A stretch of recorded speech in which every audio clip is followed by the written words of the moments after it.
Okay, Doooovid here, Shuato. We're live, back for another Ask the Rabbi. Sorry, the last few weeks I wanted to start streaming every Saturday night, but just didn't have been kind of tough sometimes to pull myself together to stream. Just kind of rambling, monologuing to the computer screen for hours, and not sure who's going to show up, but we'll see who shows up tonight. Pulled myself together enough for the third part of the history of Hasidim. So I'll go over the first two streams. Thought they were pretty good, pretty informative. Working through my own, God forbid, identity crisis, and saying Doooovid's a Hasidic Jew. What does that mean? What does that mean to me? What does it mean to other people? And then like what kind of Chassid are you? And so I've discussed quite a bit of in the first two streams of the early history of Hasidus, and then coming to America, and then I figured I'd talk about Chabad because Chabad is really the only Hasidic group here in Metro Detroit. There's a handful of Hasidim, but Chabad is the only major Hasidic group with any numbers here in Metro Detroit. Very powerful, multiple synagogues, yeshiva, section of town. Hey, Mark, thanks for tuning in. And you're representative of somewhat the face of the Hasidic movement. And I was looking, I keep on mentioning like Chabad. So I got into Chabad from, do a screen share here, from, I mentioned many times this Avram Yaakov Braun, who converted to Chabad. So I was shocked. I've mentioned many times, like I got my first Tanya, and I learned about Chabad. I mean, about Hasidus in general.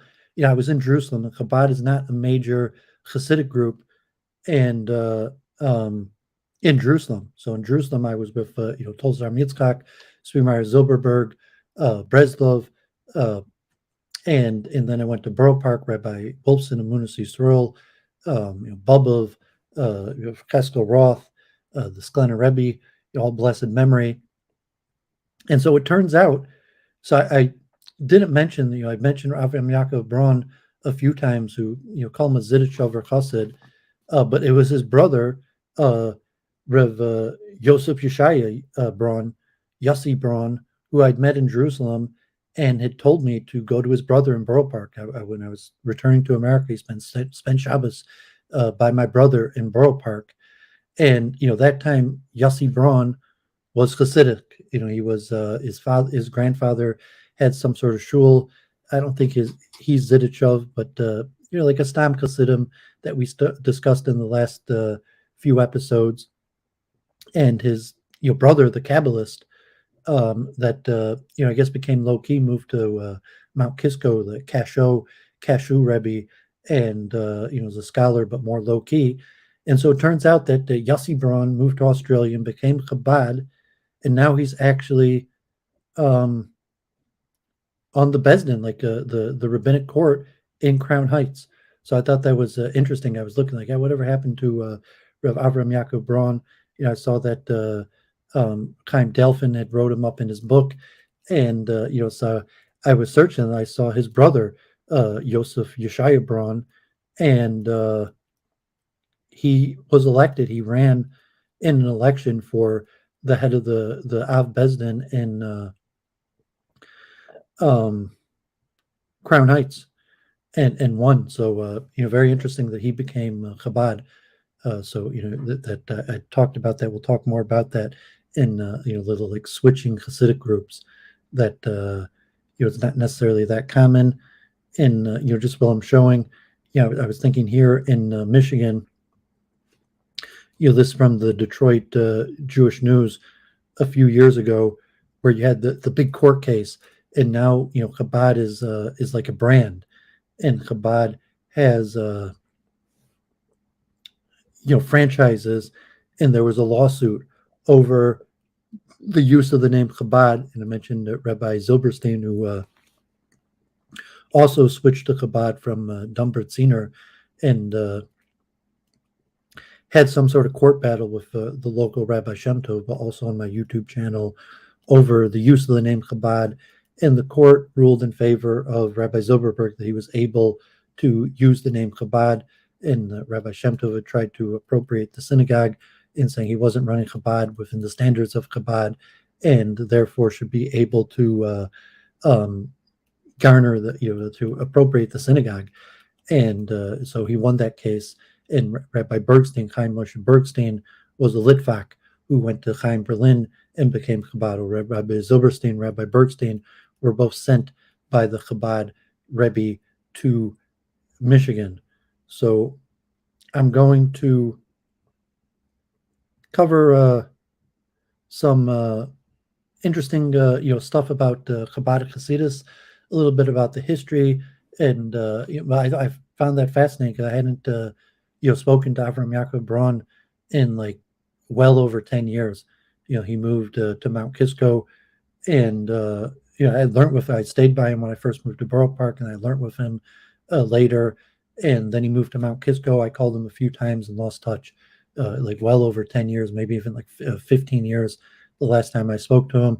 And his brother, Yossi, Yosef Yeshaya, I hadn't seen him since the late 90s, like 25 years in Jerusalem. And, I was, I don't know, shock's the right word. It's actually not surprising that now he's, on the rabbinic court in Crown Heights, and that he became Chabad and now has a senior rabbinic position in Crown Heights. So very interesting. So let me start with a tune. And Chabad has its own tunes, and chanting is an integral part of what it means to be Hasidic. And it's already after Shabbos. Last week I chanted some of the popular Hasidic tunes for after Shabbos, a lot of Sklen tunes. This week I'll try to stick to Chabad tunes. This is a very famous Chabad tune. It goes back to the Alter Rebbe, possibly to the Baal Shem Tov. A lot of the tunes that are credited to the Alter Rebbe, the first Chabad Rebbe,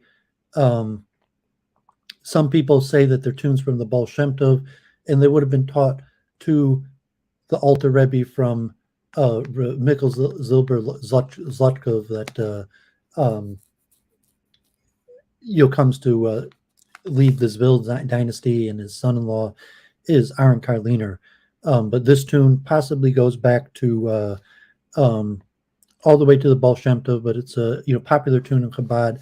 Almost anyone in Chabad would know it, and it's one of the Chabad tunes that outside of Chabad is not that popular.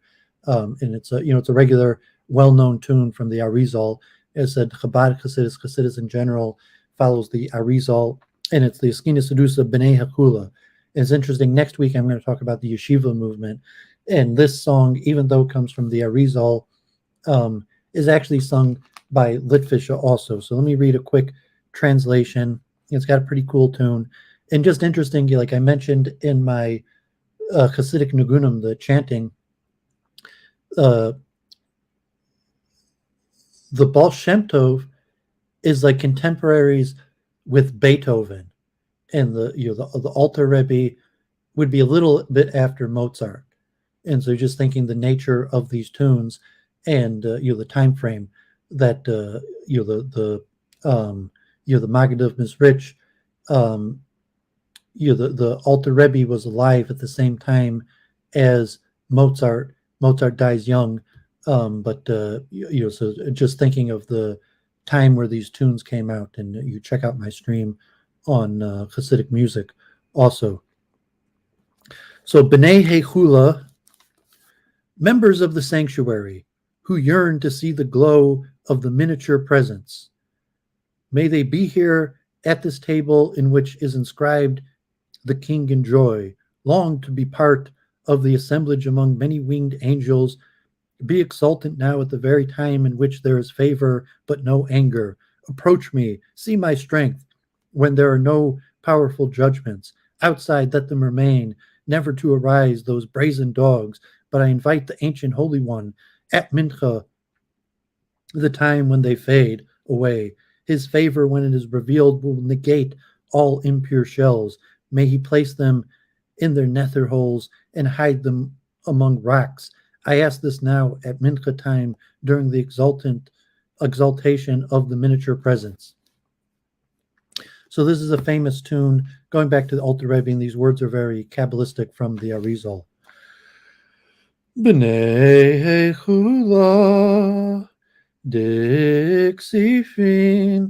Lemekze Ziv Dizeran Bin Yamama Mama Mama Mama Mama Mama Mama Mama Mama Yehoin Hacha Bahaitaka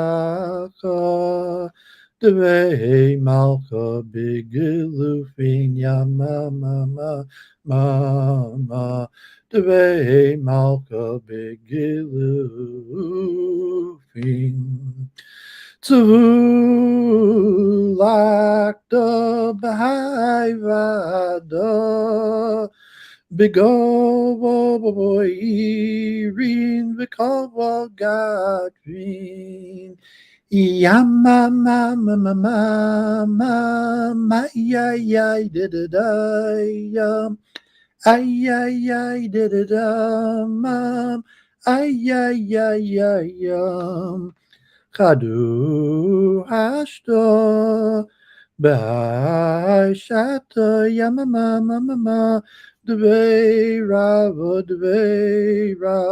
Vele Safin Yama Mama Mama Mama Mama Mama Mama Mama Krivuli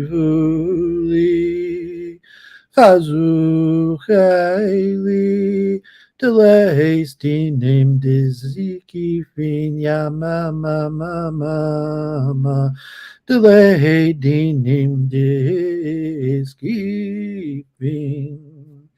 Yama mama mama ay da yam Lava natlin Valavalin Hey nechalbin Dechetzifin Ay did it yum ay did it mom ay did it mom ay yum Vasmin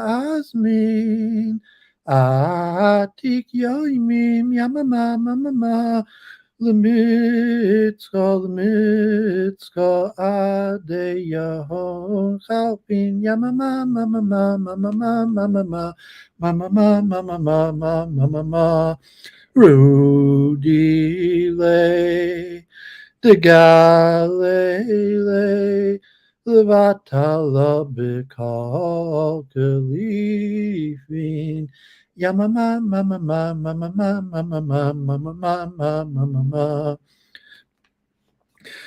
Yishtavatala bikal kalifin Yeshave loim benoikvehon Vitamrum begovoy chefun Yama mama yama yama ay did it yama yam Are hashta bimnuchasa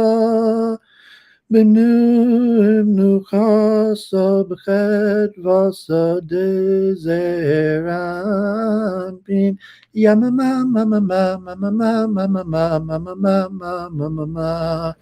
Are hashta b'minchasa B'chedvasa dezeran bin yama mama.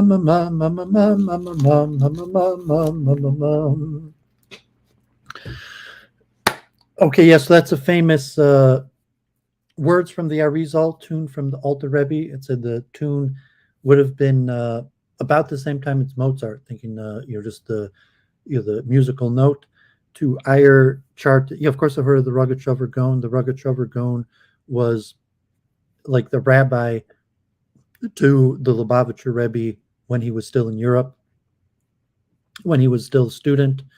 I have the biography, if you see, my part 1 and 2, where I did my biographies. I have the biography of the Rogatchover Gaon. Yes, I just started, and I started with Niggin. So let me do a review of some of the previous streams. So just to get a feel for where coming from. So Ask the Rabbi 13, I did the meaning of Hasidic music and Hasidic philosophy, and I read a paper about Chabad music, Chabad chanting, and various things. People want to check that out. And then my Ask the Rabbi 14. So I did. You see, also I did the tour of my library series, and tour of my library. I don't have these numbered, but if you could see the playlist, I have.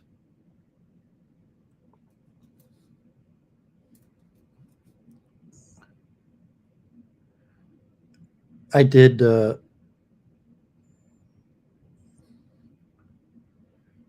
4 different tour of the libraries on the Jewish section. You can see, the first one just on biographies, and that included the biography of the Rogatchover Gaon, and then I did my Jewish history books, and another one on Jewish history books, including books on Israel, Palestine, synagogue architecture, starting my Torah books, and the last one I did was my Torah books, Chassidus and Kabbalah.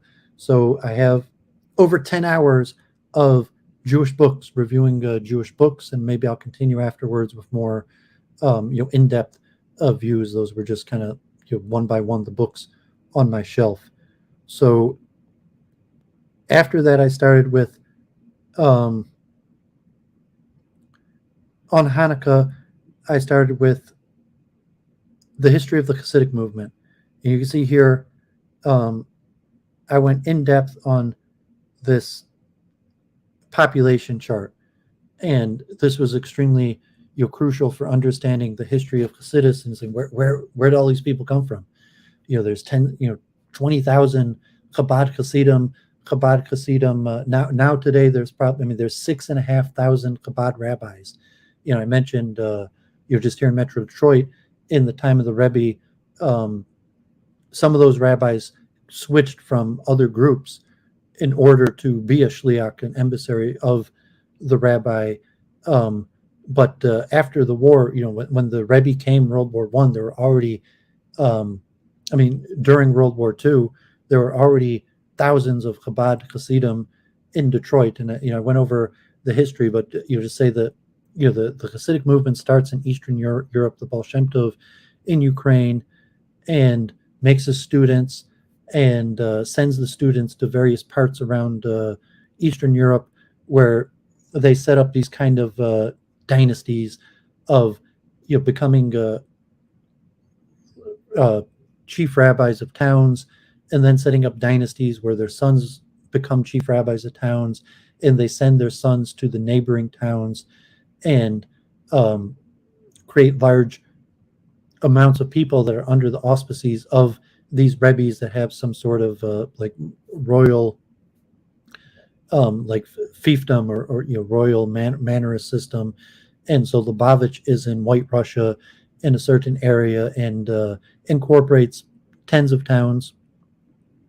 Many of the other Hasidic groups, the Rebbe's sons become Rebbes of their towns, and then you have multiple Rebbes. So the Halberstams and Sanz, Bobov, Square, Rockman's Riff, But Chabad, they have it centralized where there's only one Rebbe, and the last Rebbe was the seventh Rebbe, but there was 6 generations in Europe, and over those 6 generations, there became tens of thousands, probably maybe as many as 40,000 Chabad Hasidim. And mentioned in the Coming to America, and then you go over some of the history of that. In the Coming to America, I mentioned that a lot of the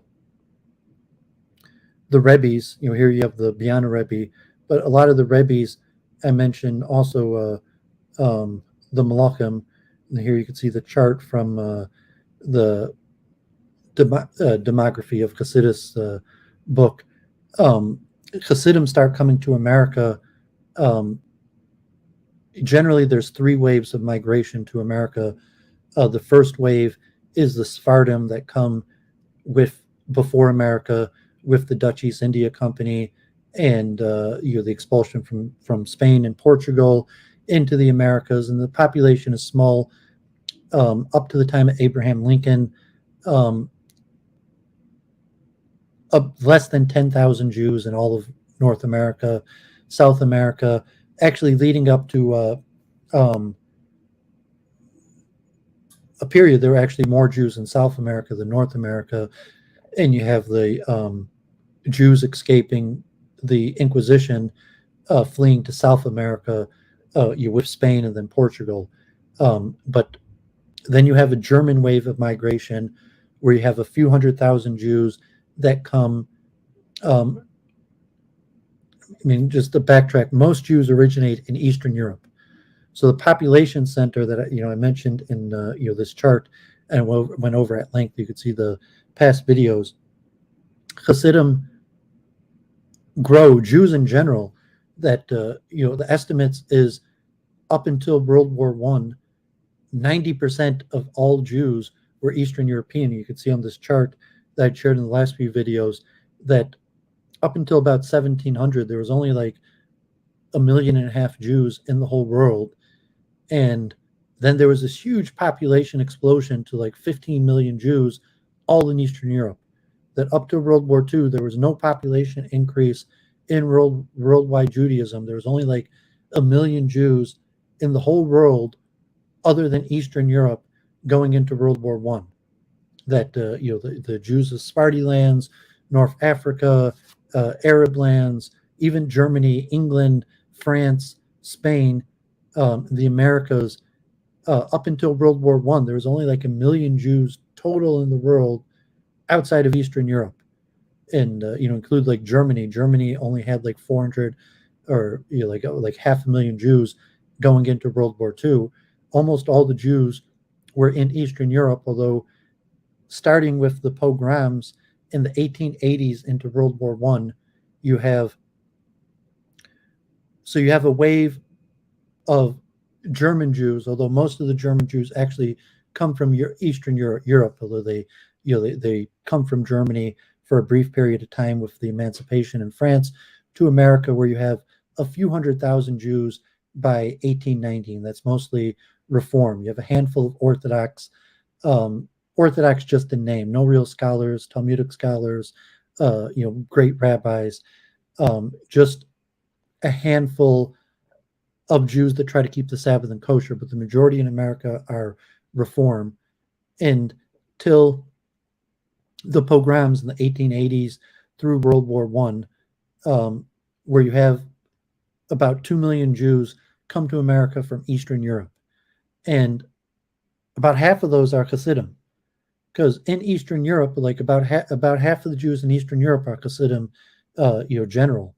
So up until World War I, like 90% of all Jews live in Eastern Europe, and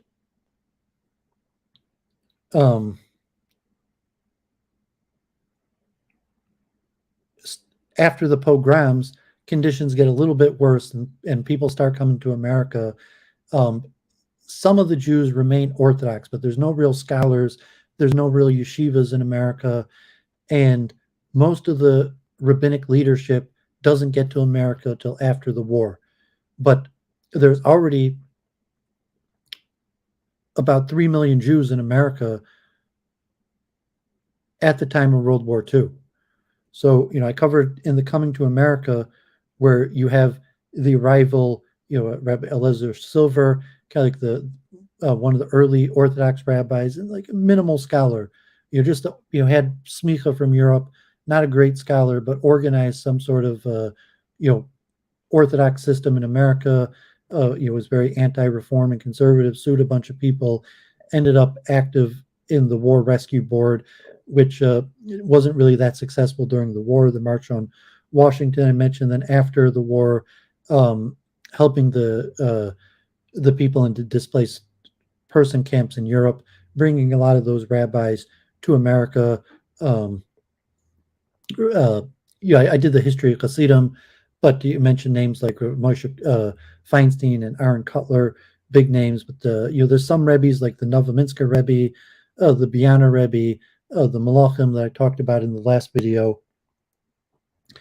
But Avram Yeshua Heschel comes over during the war. Martin Luther King Jr. Day was last Monday. So Avram Yeshua Heschel was related to the Biana Rebbe, Kushner's Rebbe, and became a conservative rabbi. Big part of the civil rights movement. The Lubavitch Rebbe, which I briefly talked about in the last video, comes to America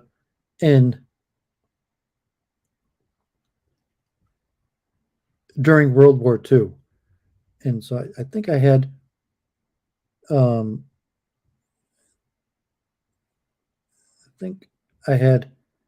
a map of the shul. So the history is a little bit complicated. Samish, if you want to pop on too, let me know. Gur, the Rebbe is, or the landowner, the Rebbe is very rich, like hundreds of millions of dollars worth of real estate. The Ger Rebbe is one of the Rebbes that is very rich. Some of the Rebbes are somewhat renunciate, owns huge amounts of real estate, huge synagogues. Chabad is not that big in Israel. But just to finish the point about the population center, so the Alter Rebbe sets up a dynasty in White Russia, certain sections like the town of Lubavitch, and has a network of towns that Lubavitch doesn't necessarily control. There's no real town, even the town of Lubavitch. There's no real town that's more than like 50% Hasidic, but has a network of tens, maybe even hundreds of towns where there's Chabad synagogues and there's Chabad populations, and maybe even the big enough where the Chabad rabbi is from the head of the rabbinate in control of the town, and where people follow the Chabad customs. And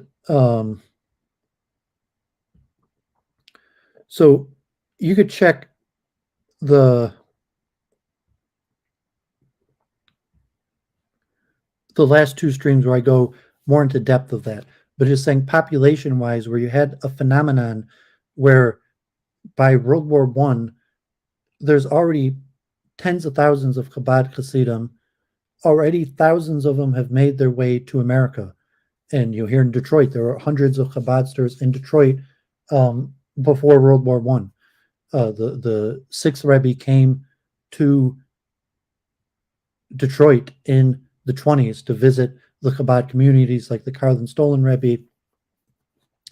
But, kind of, how they consider Sephardim today. Like, the Orthodox in America were traditional. There was real no Torah scholarship, no yeshivas. People maybe, Orthodox meant they kept kosher and they kept Shabbos, maybe they wore their beard. But it wasn't the same as in Europe. So when the Lubavitch Rebbe makes his way to America during World War II, moves to Crown Heights, there's already hundreds of Chabad Hasidim in Crown Heights. There's already hundreds of Chabad millionaires, and they're just kind of Orthodox. They're not really that Hasidic, but they're when the Rebbe comes over during the war, America became the center. So population-wise, you have, Samish didn't agree with the terminology that I use. Like, you would call Hasidic groups, I would use the word race, and like a sub-race or like a mini ethnicity, because it's genetic. And that, like Ger was, going back to the Kutzker Rebbe, or a few hundred years, where you had rabbis, disciples of the Baal Shem Tov, that went to a certain area of Europe, set up rabbinic leadership, and then over a 150-year period, there was basically complete intermarriage between Jews in these groups. So like the genetic proximity between Ashkenazic Jews in general, let alone the genetic proximity of Hasidim. Like in a Hasidic group, almost everybody is cousins with each other, because they source to the same towns in Eastern Europe, and the families intermarried with disciples of the same rabbis, sometimes even distant cousins, but almost all Hasidim over the 150, 200-year period that they were Hasidim married exclusively with other Hasidim. And, said you had that huge population boom in Eastern Europe from, the period of about 1750 till World War I, when Hasidim start being forced out of the towns, to finally World War II. But, close to 200 years where Hasidim, all Orthodox really Jews in general, are largely intermarrying within their same groups. And so if you have a group like Ger, and the population explosion, that going up to World War I maybe had as many as 100,000. Ger, was a huge town in Europe and had maybe 100,000 disciples. And today there's probably over 100,000 also disciples of Ger in Israel. And I mentioned Ger dominates. Like in Jerusalem, Chabad is very small. I remember there, there's a few, 2 or 3 Chabad synagogues. After I went to, the Yosef Yeshaya Braun, sent me to his brother, I used to go to Heichala Menachem, and there was a Heichala Menachem right on Kiker Shabbos, like around Kiker Shabbos, and I used to go there and study for a period of time. And right next to Tol Sar Yitzchak, there was a small Chabad shtibel. But there's only like maybe less than 1,000 Chabadsters in Jerusalem. As where Ger, there might be like 20,000, 30,000 Ger Hasidim in Jerusalem, and Belz, and Breslov is actually the biggest group in Jerusalem. But Ger just isn't in Jerusalem. Ger is all over. Ger has like whole sections of towns with tens of thousands of people, and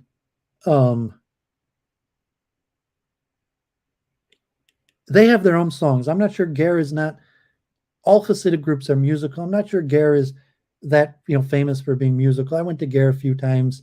I didn't find their music anything that special.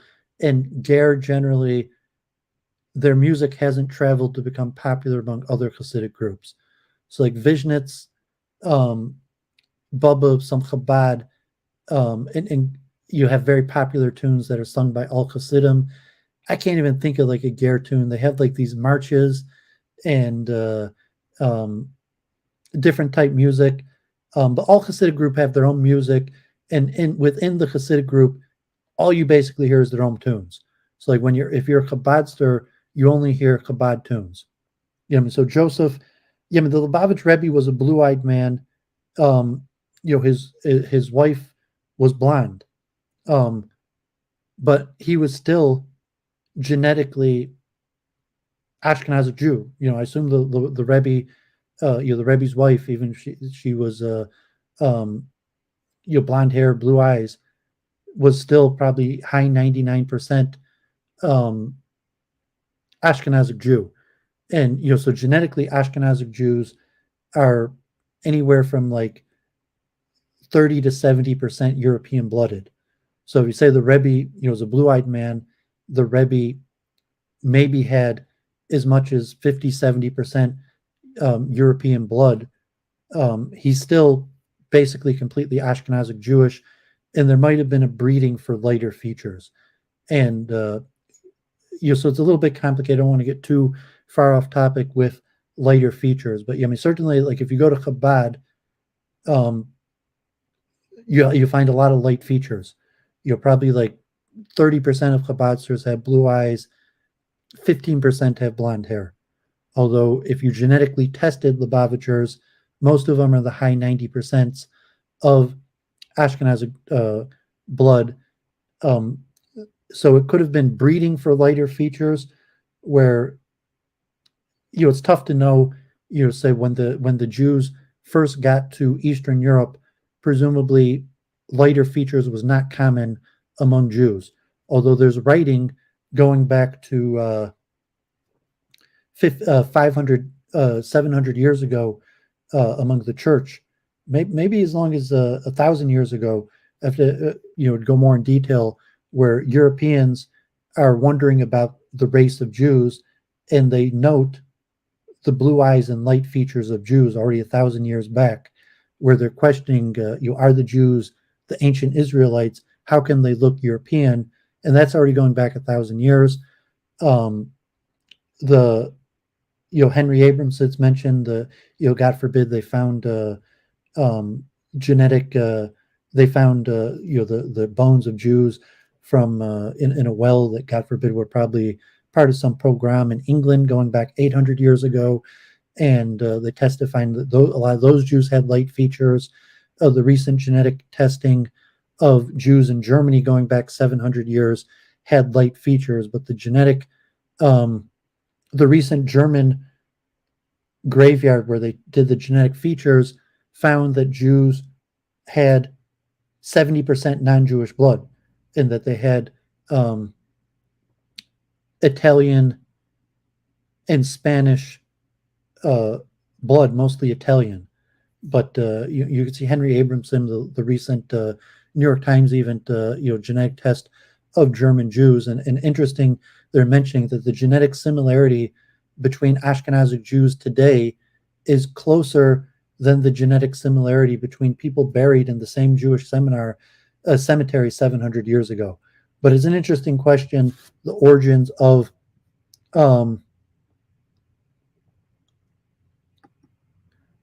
light features.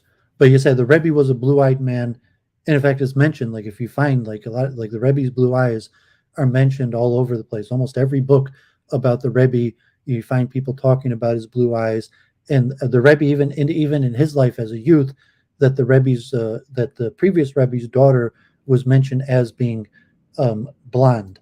But so I'm going to get too veered off topic of the origins of Ashkenazic Jewry, or the origins of lighter features among Jewry, or the mixed bloodedness. But I mentioned like the Samish, I would call it a sub race of Jewry, because going back to the late 1700s, when Chabad became dominant in a certain part of Eastern Europe, almost all people from the parts of Chabad married people within their own synagogue, or married people from towns, from other Chabad people from other towns.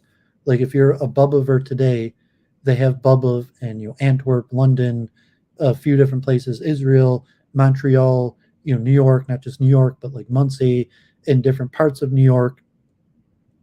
And 90% of Bubovers marry other Bubovers. And even in the main synagogue in Brooklyn, I would not be surprised if 50% of Bubovers in the main Borough Park section of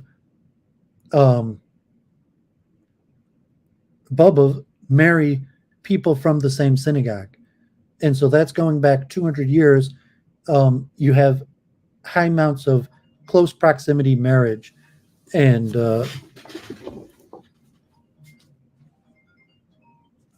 so it's an interesting point of, how do you define a Hasidic group? And Hasidic groups,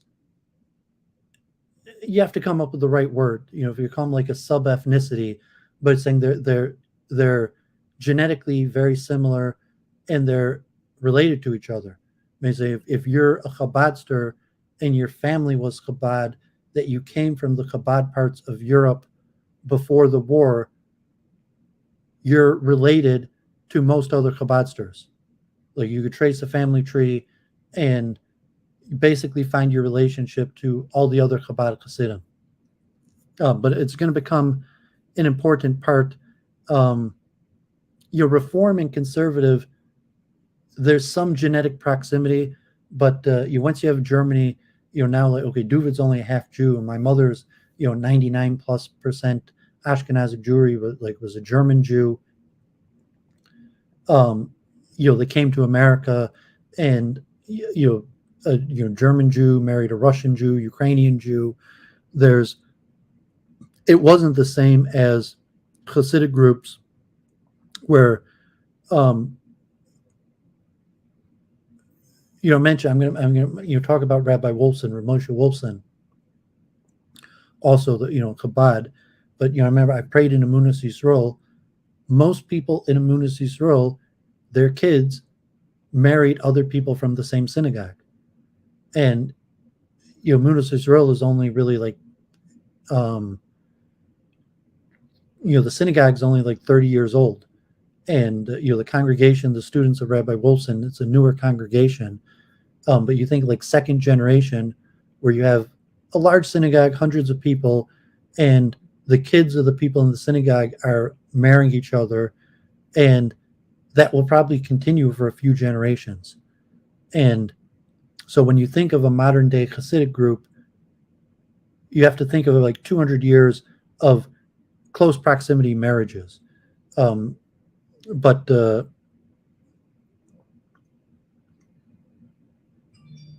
for a history of Hasidim, it becomes important when, God forbid, I mentioned after the war, that you have, because Chabad's already a very big group. There's tens of thousands of Chabad Hasidim, but there's a difference between, I'm going to go in depth about the current Chabad movement and kind of like now where you have Chabad as an umbrella group for other Jews. But up until World War II, Chabad was a Hasidic group like other Hasidic groups. And you had a certain element that fled the pogroms, came to America before the war, largely against the wishes of the rabbis who generally advised against coming to America. But, significant if there were 15 million Jews in Eastern Europe and 2 million, 3 million came to America, it's a significant amount, like, 20, 25% of Jews came to America from Eastern Europe. I mean, most of those were Orthodox, even though the majority of rabbis advised against it. And that's not just virtual. If you do an @Doooovid, I'll try to answer your question. Just do an @Doooovid so I see it in red, because if you're just typing, it's hard for me to follow. So if you make your question clear, do an @Doooovid with 4 O's, and that way I'll see it in red.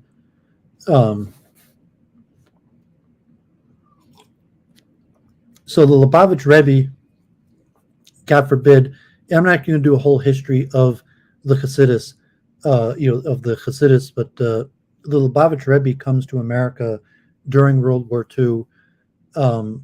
He was in France, a student at the Sorbonne studying mathematics, and he was in Berlin. And because he was in France, he was able to leave Europe, get to America.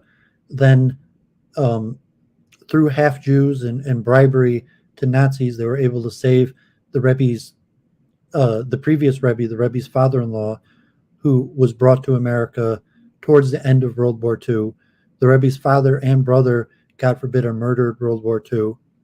And the base, the town of Lubavitch, the various towns where you had ethnically probably maybe as many as 30, 40,000 Chabadsters that were in these various towns in the region of, Lubavitch is a town in that region of Eastern Europe. God forbid, a lot of them are murdered, don't survive the war. And ones that survive the war, you end up all over, but mostly end up in Crown Heights. And the Rebbe, when he comes to America, there's Chabadsters all over the place in New York. However, there's an element of wealthy Chabadsters in Crown Heights that make Crown Heights the basis for the Chabad movement. They purchase a big house for the Rebbe's father-in-law to turn into a synagogue, bring the Rebbe's father-in-law over, and the Rebbe's father-in-law, the previous Rebbe, remains Rebbe in America for about 10 more years. And then after the Rebbe's father-in-law passes away, the Rebbe becomes Rebbe and institutes a bunch of changes that make Chabad unique among all the Hasidic groups. And specifically the sending of rabbis all over the world, more pro-Zionist stance. So virtual, I don't know, torture and killing, God forbid. I don't know what you're talking about. I mean, if you're just talking vegetarianism, there's no torturing of animals in Judaism. Saying like there's the whole purpose of Doooovid's a vegetarian actually, but the whole purpose of kosher meat and the biblical commandment is that it is the most painless death. Although in Europe they have stunning, but certainly there's no torture of animals. If you're referring to the chicken swinging in the Kippuris ritual before Yom Kippur, that's also not torturing. There might be people who take poor care of the chickens, God forbid, but there's no aspect of torturing animals that's part of Judaism. There is meat eating. Judaism is a meat eating religion, and I've actually became vegetarian because of Hindu leanings, but I'm not going to renounce it. And certainly, Judaism is a meat eating religion, and that goes back to the Bible till today. And that's kind of distanced myself from Orthodox Jewry in general because it's a meat-eating religion. There's not, the vegetarianism is coming more and more popular. Even the modern Orthodox, you might have a handful of vegetarians, but not really. Like within Orthodoxy, it's a meat-eating religion. But certainly there's no torturing of animals, God forbid. Although maybe I'll mention Rav Ashkin and Rabbi Balkany also. So let me show a little, just screen share a little scholarship. So, interesting. This is actually Vince Bruno. People who watch my channel, Claire Caw, they're probably familiar with Vince Bruno and his Stop Noahide. And he actually has the best collection of proclamations about the Rebbe and the Noahide laws. And I don't even know Chabad site that has anything like Vince Bruno's collection. And here he's got Trump, links to articles of Trump saying things in favor of the Rebbe and Noahidism. You have proclamations across the world, mayors, city councils, state courts, senates, Europe, the European Union, UK, France, Canada, China, Arab countries, even North Korea, Black Lives Matters. So, I mean, Vincent Bruno is definitely, pardon me, collected together the biggest collection of, the current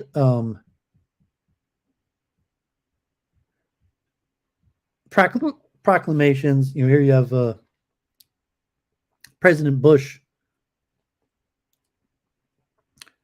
your proclamation in favor of the Rebbe, and pardon me, basically all the presidents since, I think, I'm not sure, Kennedy, since Gerald Ford, or I'm not, have to check, have honored the Rebbe. The Congress, there's a national day in honor of the Rebbe. And so it's ironic that Vince Bruno has the best collection of this. Virtual, you're referring to the Kaporos. There's no torture of the chicken. Swinging the chicken over your neck is not torturing a chicken. There might be people who do a poor job in a way like of factorized industrial farming. You have industrial farming and chicken slaughter, and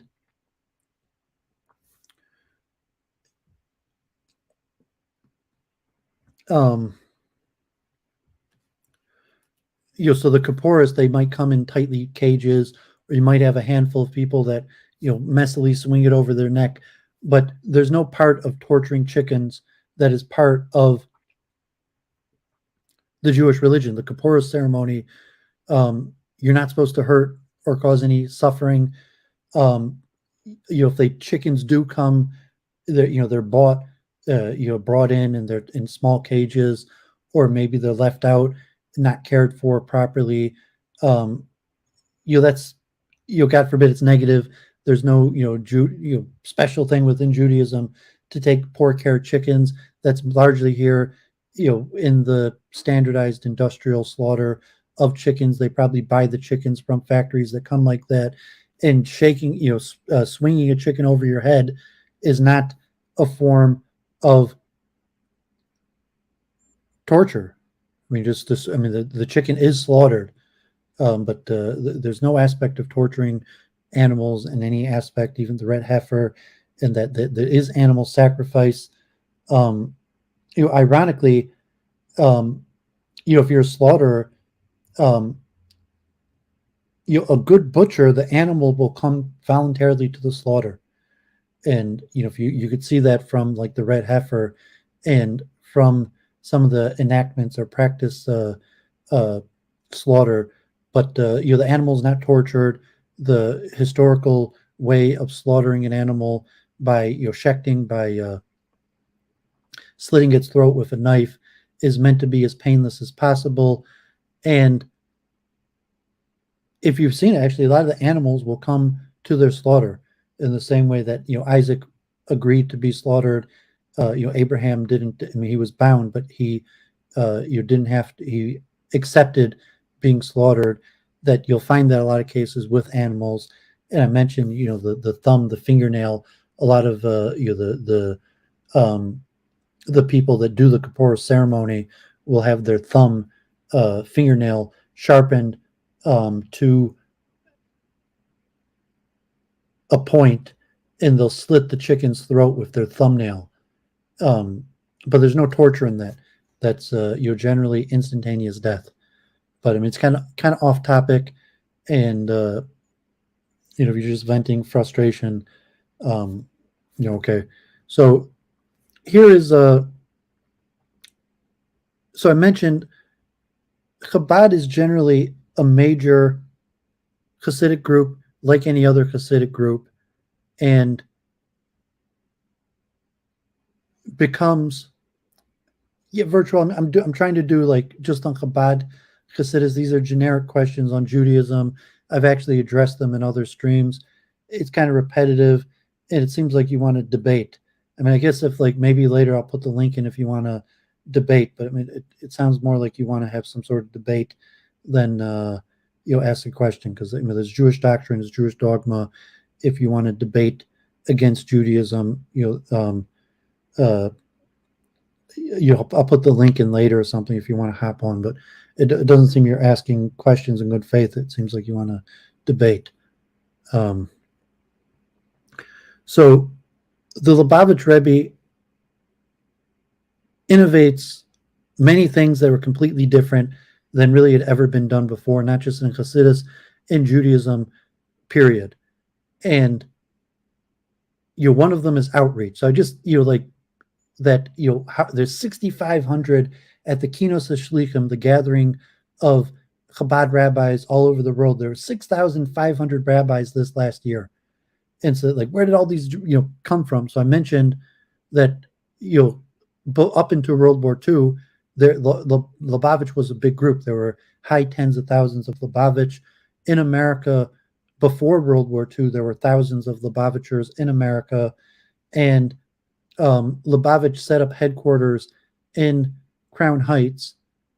And the previous Rebbe started doing some innovations, but most of the innovations in Chabad come from the Rebbe himself. And there's a certain aspect to say when the Rebbe became Rebbe, he didn't just become Rebbe for the Hasidic group of Chabad. He became Rebbe for the whole world, for all of Judaism, and actually for all Rebbes. There's a document. A lot of Rebbes, like Samish was mentioned, the Ger Rebbe, who's also a very wealthy man and has hundreds of millions of dollars, is possibly the biggest real estate owner in Israel.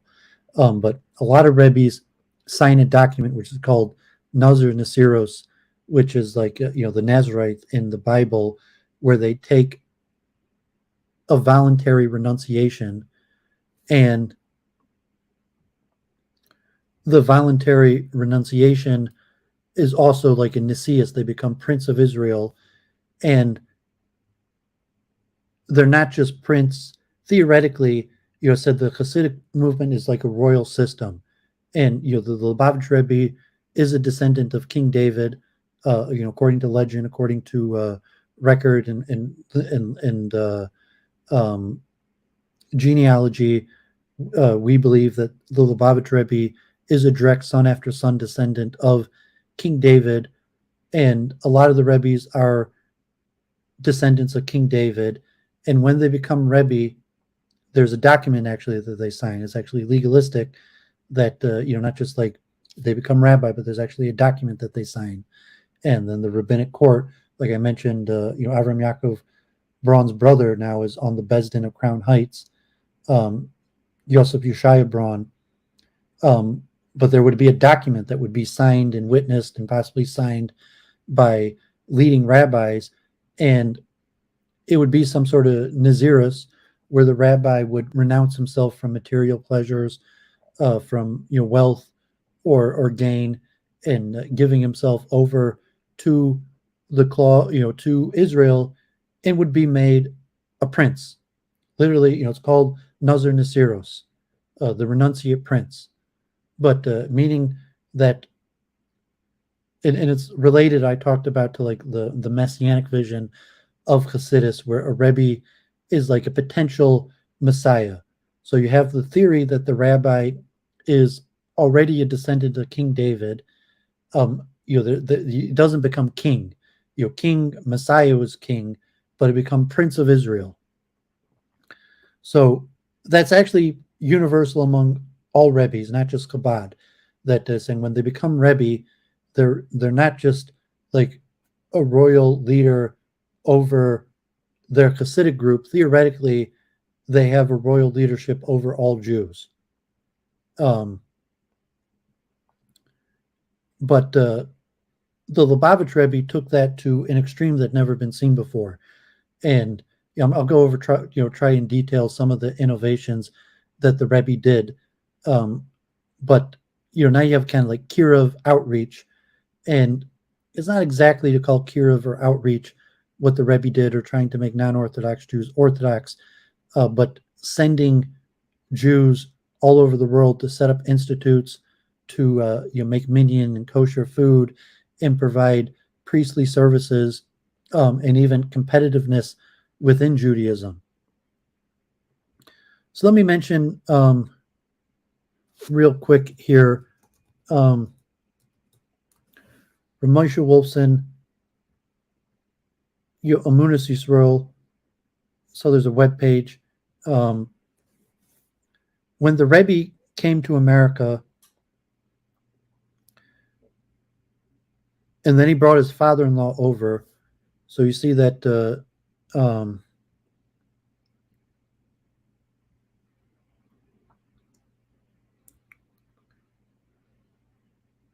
Rav Yosef Yitzchak Schneerson passed away in 1950.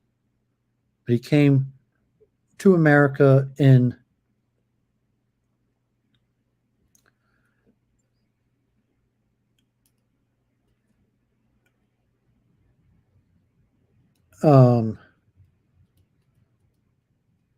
maybe 1941. But he already, in America, spends almost close to 10 years in America. And before the Rebbe becomes Rebbe, the Rebbe doesn't become Rebbe until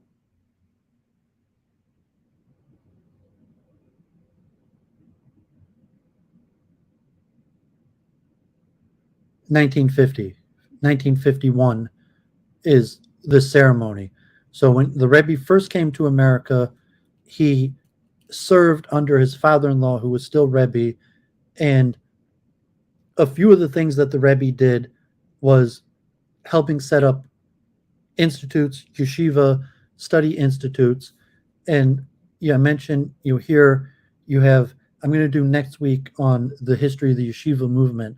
So ironically, the yeshiva movement comes out of, let me just show here.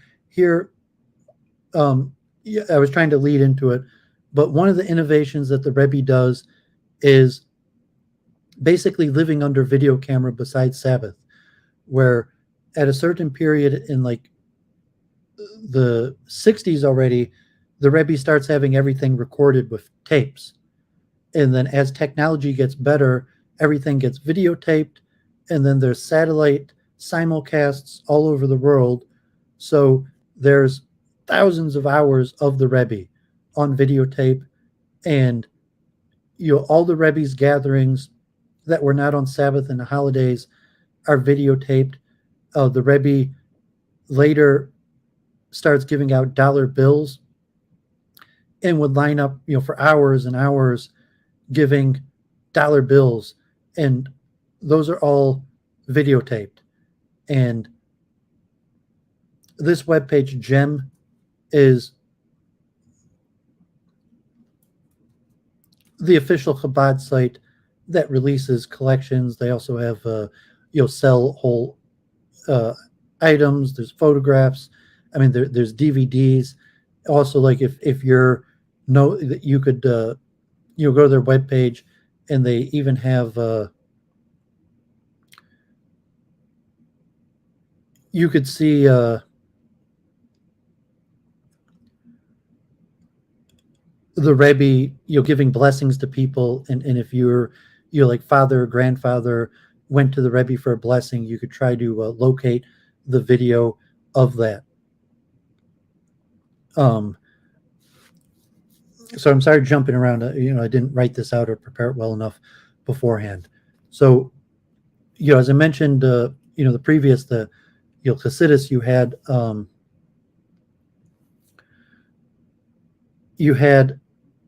the Vilna Gaon, whose student Chaim Volozhner largely set up the yeshiva movement. And I'm going to talk hopefully next week, or my next Ask the Rabbi is going to be the history of the yeshiva system. And the yeshiva system goes back to Second Temple Judaism and Babylon. But the current form of the yeshiva system comes from the Vilna Gaon student of Chaim Volozhner. And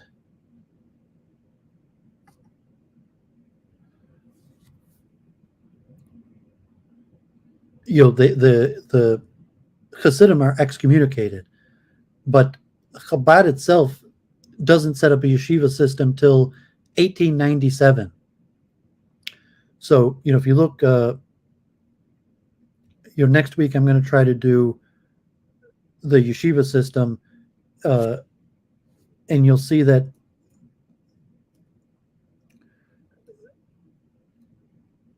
Chaim Volozhin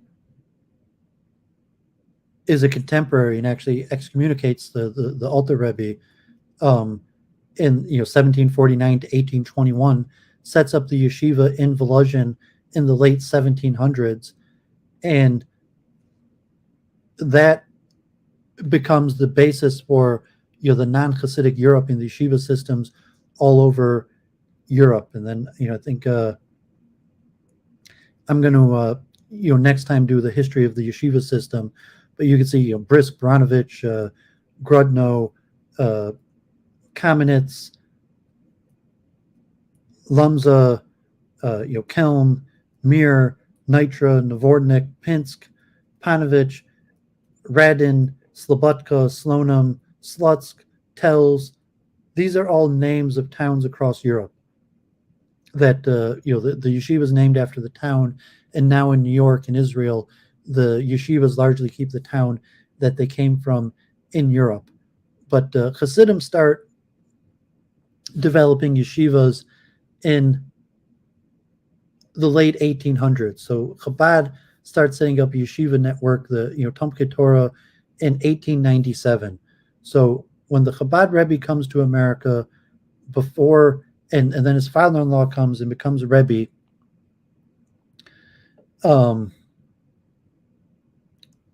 there's a few different things that the Rebbe does for the previous Rebbe, and one of those is helping set up the yeshiva system and different networks, because there wasn't really a yeshiva system in America till after World War II.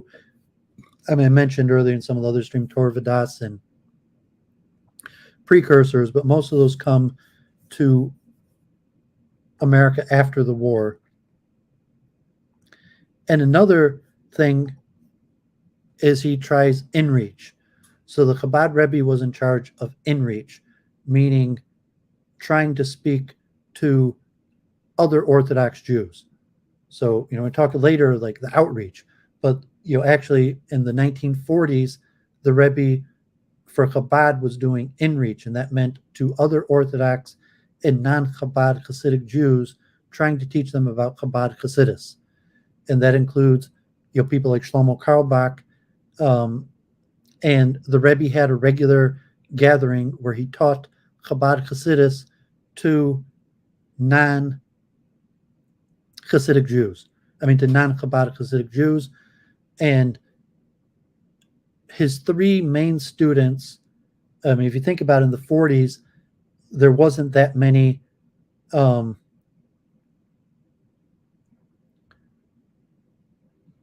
non-Chabad students that were looking to study in Chabad, even though Chabad was a well-established network. So the three main students of the Chabad Rebbe before he was Rebbe are Rabbi Moshe Wolfson, Rabbi Shlomo Carlebach, and Reb Ben-Zion Shanker. And Ben-Zion Shanker is the Munster Chassid who very musical, was at Torah Vadas. Reb Moshe Wolfson goes on to Doooovid's rabbi and Amunas Yisrael, Mishkiach Torah Vadas, and Shlomo Carlebach, who becomes the singing rabbi. So 1997, when I was in Israel, and I was becoming Hasidic, I came on to Rav Moshe Wolfson from his students in Israel. And Moshe Wolfson's in Brooklyn, but he used to, now, Moshe Wolfson's 95 years old. God bless, the Lubavitch Rebbe lived to 92 years old. Because a lot of these rabbis live very long lives. So Rav Moshe Wolfson now is 95 years old. God bless. And in 1997, when I was in Israel, Moshe Wolfson for decades went to Israel. Hey, Jim, good to see you.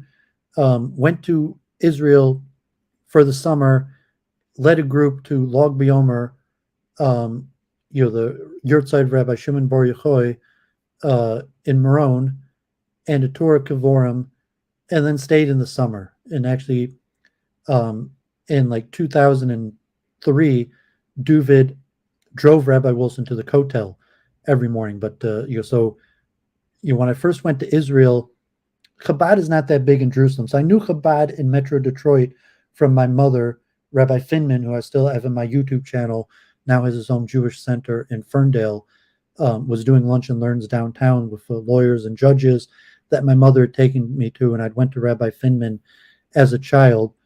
But I'd seen Chabad, I knew Chabadsters around, but I didn't know too much about them. In Jerusalem, Chabad became more popular in the last few decades, but already in the late 90s, they kind of warned you against Chabad. So as an Or Sameach, they were like, "Oh, stay away from Chabad, God forbid." It was like sectarian like that. Rabbi Moshe Wolfson, he was a student of the Chabad Rebbe. He's his own rabbi. He's Litvish, but very Chabad friendly. And so I remember in 1997, one of the first speeches, and then he was speaking in Yiddish, and someone translated for me, my friend Yigdal Markovich, who was a student of Rabbi Wolfson from Brooklyn, who was modern Orthodox and became Hasidic. And Rabbi Wolfson was telling the famous story where the Baal Shem Tov, the Orach Chaim, and actually went to the grave and prayed to the shul of the Orach Chaim together with Reb Moshe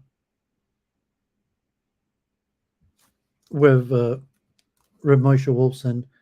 And the Orach Chaim is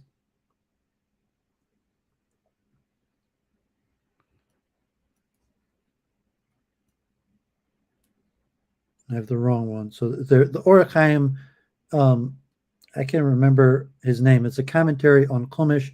He's referred to as the Orach Chaim, and they say when he passed away that the Baal Shem Tov could tell that the Orach Chaim had passed away because the soul of Messiah had transferred from the Orach Chaim to the Baal Shem Tov. At least that's the way Rabbi Wolfson told it. And it's this conceptual understanding of, I've mentioned actually with Adam Green, of the 36 righteous hidden tzaddikim and the one person with the soul of Messiah.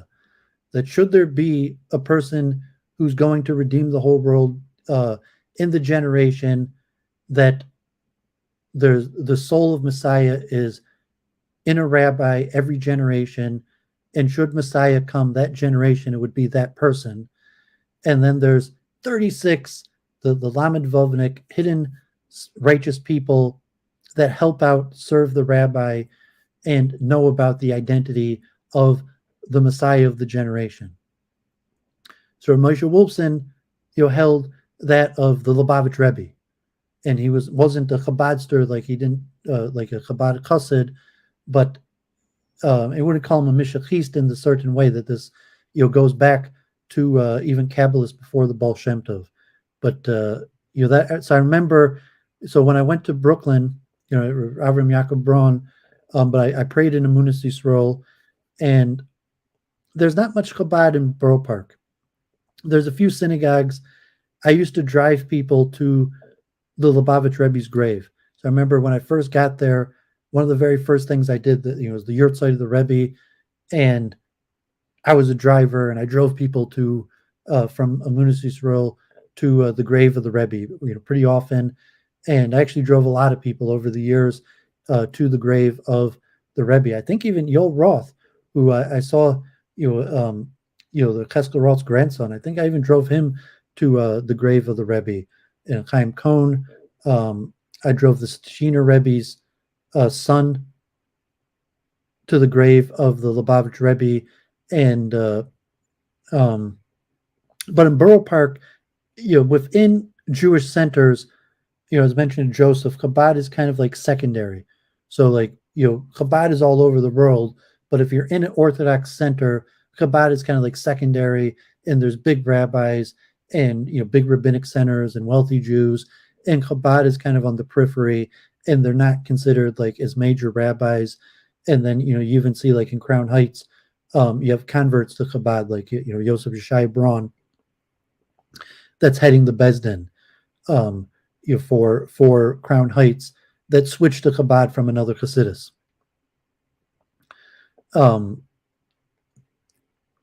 But I remember Borough Park, then I used to also go to Rabbi Balkany over years. Rabbi Balkany was a powerful political rabbi, and his father-in-law, Rav Aaron Ashken, the father of Shlomo Reb Ashken, he used to eat in his house, and then I started doing music production, working with Piamenta, who is kind of Chabadster, Sephardi Baal Tshuva. So let me get back to the innovations of the rabbis. Just saying that Doooovid studied in we'll call mainstream Hasidim, and learned about Chabad as one of the mainstream Hasidic groups that had a different path, although was on the periphery. And then later, in already my late 20s, when I was doing community activism, I started working more closely with Chabad. And then when I came back to Detroit, I worked very closely with Chabad. But I studied, we'll say, mainstream Hasidic centers, and looked at, Chabad was just part of the larger Hasidus that had a specialty. And we'll talk about the innovations of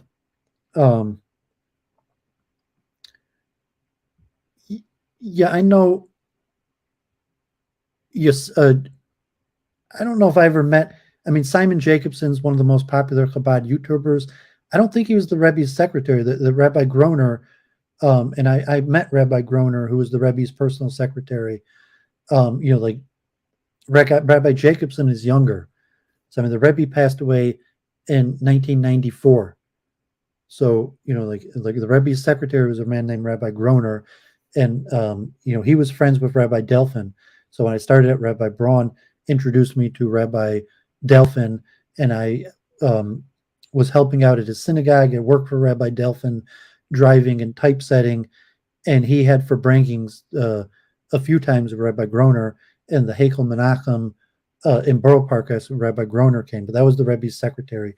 Rabbi Jacobson is just the most popular YouTuber. So I mean, he's younger. Like he probably knew the Rebbe, but I'm saying that, the Rebbe was 90. The Rebbe passed away at 92 years old in 1994. So, if Rabbi Jacobson, maybe he's in his 60s or something like that. So it means, like in 1990, Rabbi Jacobson would have been, in his 20s or 30s. So he might have seen the Rebbe, but you're saying like that's you're talking a long time. Like it's almost been 30 years since the Rebbe passed away, and most Chabad rabbis, even a lot of Chabad, young new Chabad rabbis, never saw the Rebbe. The Chabad schools, So I mentioned Rabbi Wolfson. So the Rebbe is working under his father-in-law. The Rebbe has a degree in mathematics from the Sorbonne in France. He works at the Naval Yard and serves his father-in-law, doing certain things in reach to other Orthodox Hasidic Jews, helping set up the educational network until the Rebbe passes away. So, 1950, when the Rebbe passes away, the previous Rebbe, the Rebbe's still already 48 years old. So the Rebbe was Rebbe for 46 years. I'm sorry, for 44 years. But he doesn't become Rebbe till he's 48 years old. And many of the innovations that the Rebbe didn't come right away. And so the Rebbe's father-in-law, he was anti-Zionist. The Rebbe had, even, I mentioned, God forbid, like the views on the Holocaust, where the previous, the Holocaust was punishment for sin, possibly most likely for failing to keep the Torah, failing to keep Shabbos. The Rebbe's father-in-law had classical views of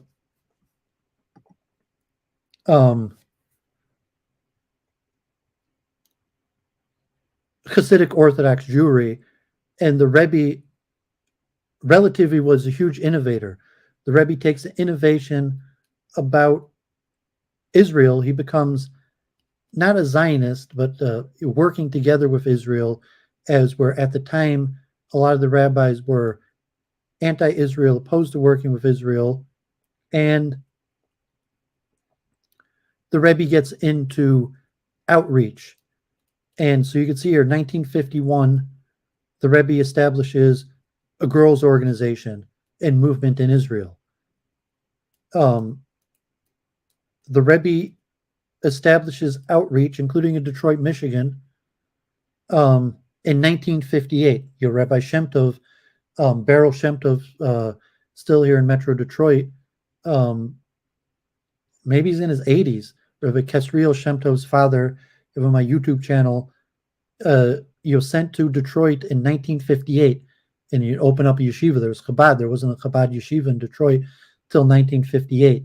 But 1958, the Rebbe institutes outreach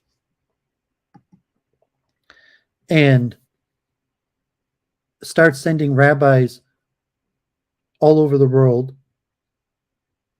and eventually to universities. So first, kind of like the inreach when the Rebbe, before the Rebbe was Rebbe, to other Orthodox Jews, the Rebbe sends emissaries to help set up satellite Chabad communities around the nation. And that would have been similar to the previous Hasidic movements in Europe. Like after the Baal Shem Tov and the establishment of Chabad and the various Hasidic groups in Eastern Europe, where in 1958, the Rebbe, so when you think of Crown Heights at the time, there's Crown Heights actually before, the White Flight, was a Jewish center that Chabad was just one of the groups that Crown Heights was one of the major Orthodox Jewish centers in totality, and then Orthodox centers, and now Crown Heights is like 90% Chabad. But Crown Heights started, it was actually like Reform Conservative, and then with the beginning of White Flight, becomes Orthodox, and then after most of the White Flight had happened, becomes, and then certainly after the riots, becomes almost exclusively Chabad. But being headquartered there, that you had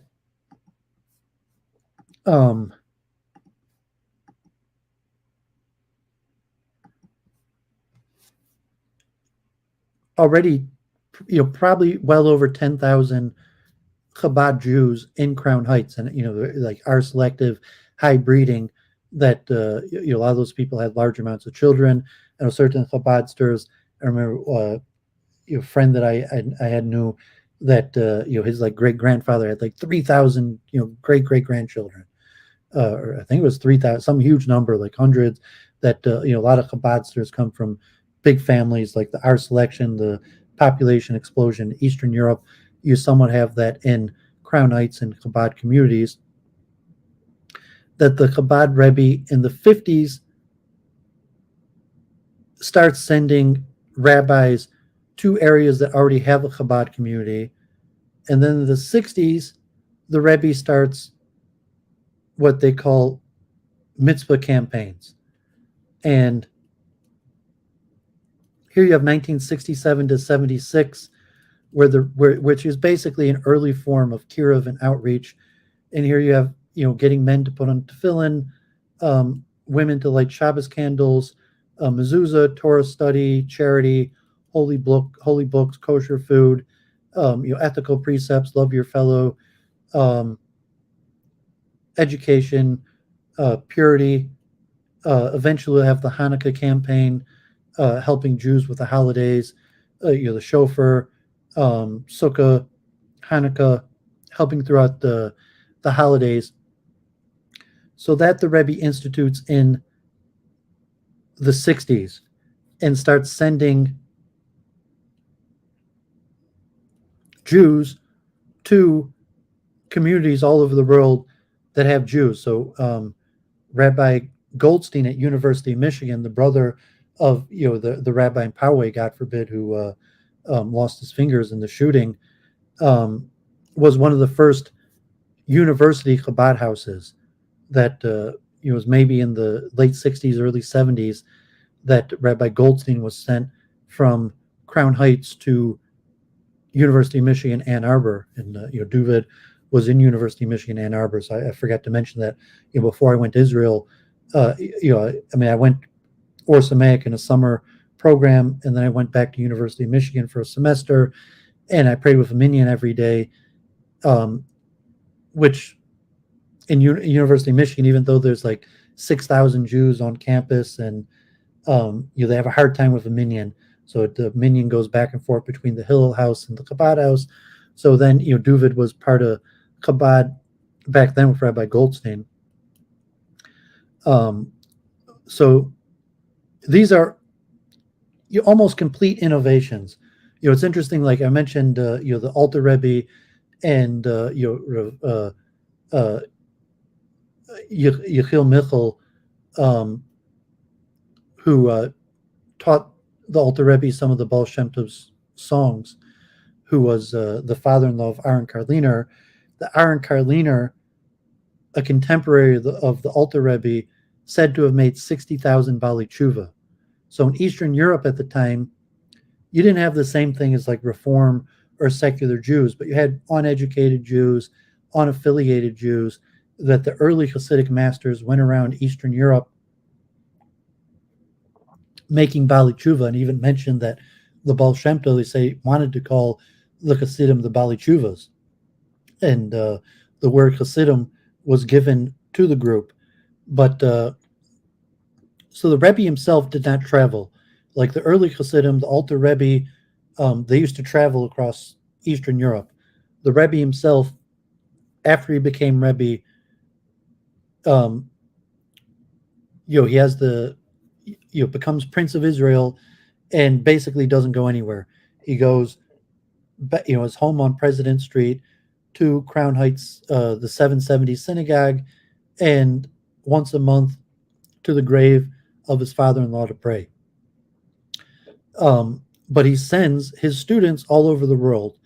And so his innovations, that he sends these people there for life, that they go to open up a synagogue, to establish Judaism, and to remain there the rest of their life.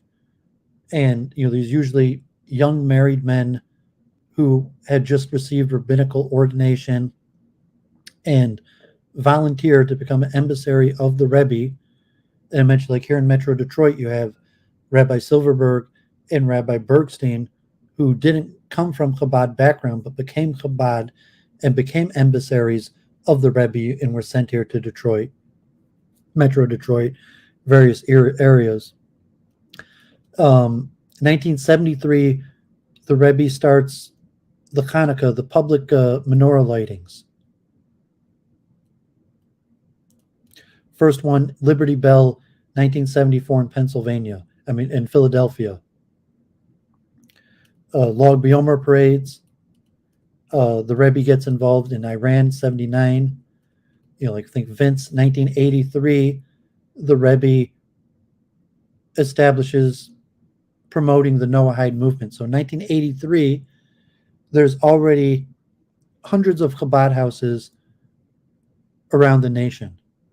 So, for 15, 20 years already, the Rebbe had been sending emissaries around the world, and there's hundreds of them in 1983, and the Rebbe pushes for the Noahide movements in 1983. 1986,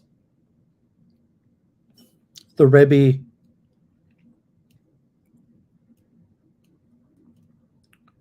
starts handing out dollar bills for the charity campaign. And almost all of these are innovations in Judaism. I mentioned also, that the Rebbe used technology that already in the 80s, the Rebbe allowed basically everything he did to be videoed. Besides his personal people who went to the Rebbe for personal advice, those were not videotaped.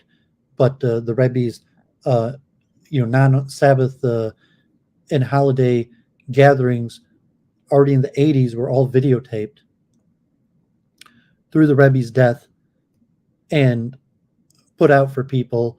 The Rebbe's letters were collected, and the Rebbe meeting with political leaders. So, like, people know Netanyahu was basically recruited by the Rebbe, although the Rebbe didn't go anywhere. People brought people to the Rebbe. So most of the senior political leaders came to the Rebbe. The Rebbe was able to mastermind all of this stuff from 770. And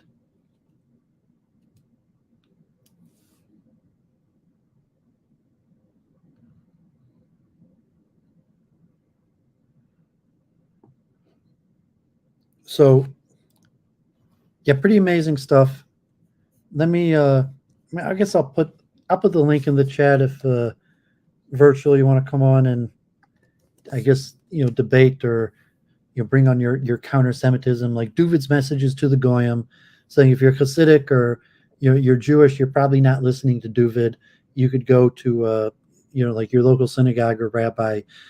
Doovid's message is basically for the Goyim. I guess Glip, like Doovid, is also like a half Jew. So if you're a counter-Semite or you want to debate, I guess you come on and you will talk. I'll try my best. So let me chant a few tunes. We'll see if virtual gets the courage to confront me on my own channel.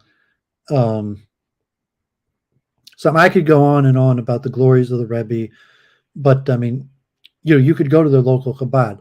So I was mentioning, the Rebbe instituted sending rabbis out already in 1958, and then the Chabad houses in the 60s, and various slow innovations, the Noahide laws in the early 80s, Hanukkah lighting, public menorah lightings in the 1970s, and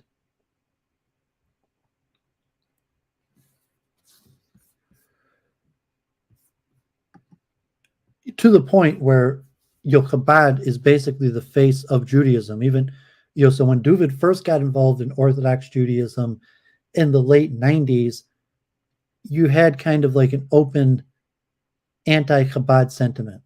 I mean, God forbid. But Yeshiva in Detroit had like friendly relations with Chabad. You didn't have too much Chabad bashing. But like in Or Samek, there was a lot of Chabad bashing. And like, I mean, like good Jews don't bash other Jews or whatever, but there were, warnings and, you don't want to get caught up with Chabad. And, this was the late 90s. I mean, like Bertrand and, that was, it was common to like Chabad bashing. Certainly like Rabbi Wolfson was not a Chabad basher. Like a lot of rabbis, Abraham Yaakov Braun, a lot of people going back early, saying like Hasidic movement. I'm saying Doovid went to Israel in 1996, but I'm saying that certainly, and even Litvish, Detroit and Yeshiva. Doovid was in Detroit Yeshiva in 1996. It was different. They didn't recommend Chabad, but there wasn't like the Rabbi Bachs. They weren't bashing Chabad. It was a different path, but they're friendly, relatively work together. You would occasionally see Chabadsters coming into yeshiva to look at books.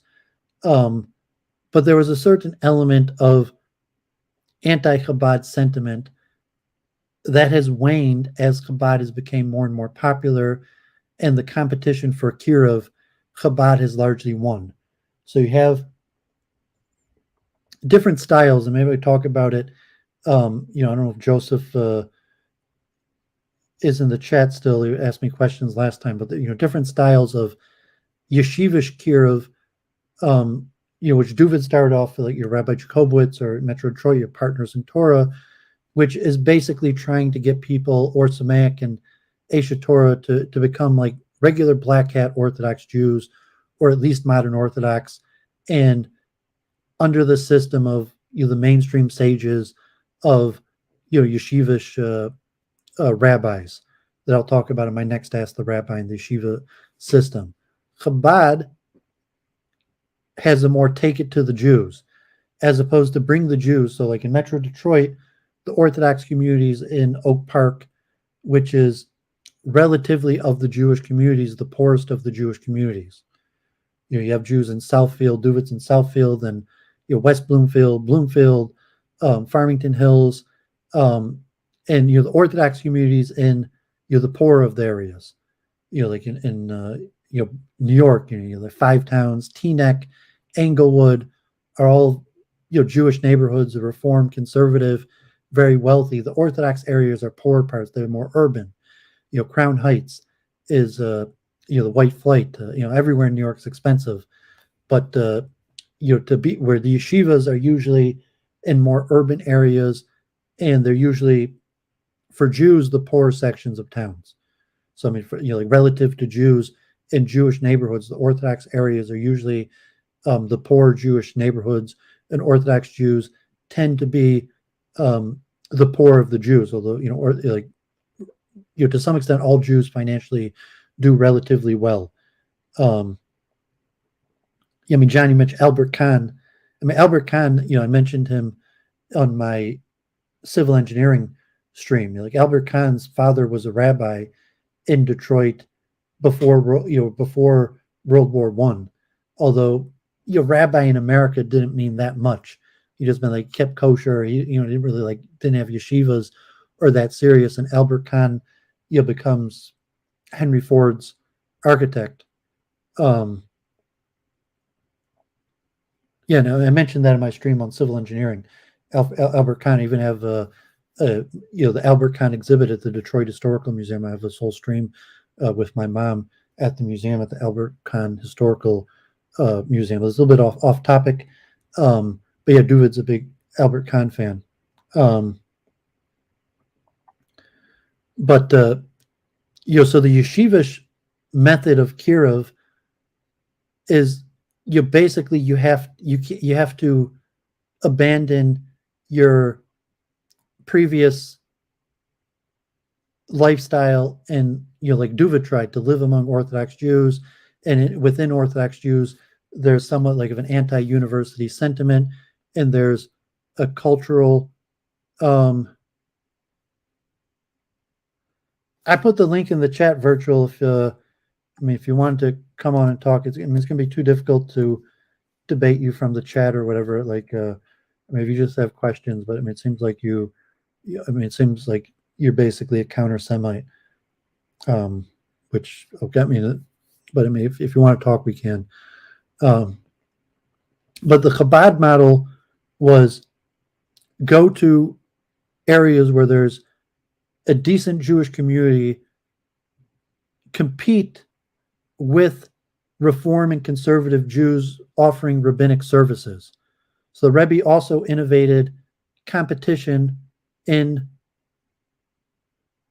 Judaism. That certain element you shouldn't try to take away the livelihood or competition between fellow Jews. The Lubavitch Rebbe promoted competition among Jews in the sense that the Rebbe would send a rabbi to a new area, and those rabbis would compete with the other rabbis.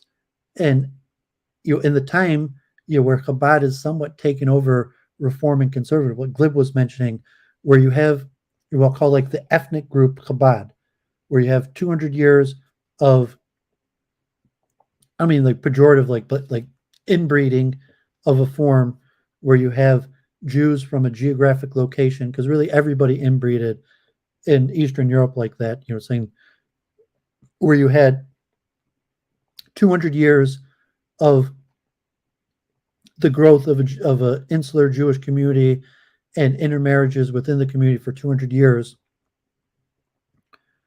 And after the war, coming to America, being set in Crown Heights, to the Lubavitch Rebbe sending these rabbis all over the world. And, as an emissary of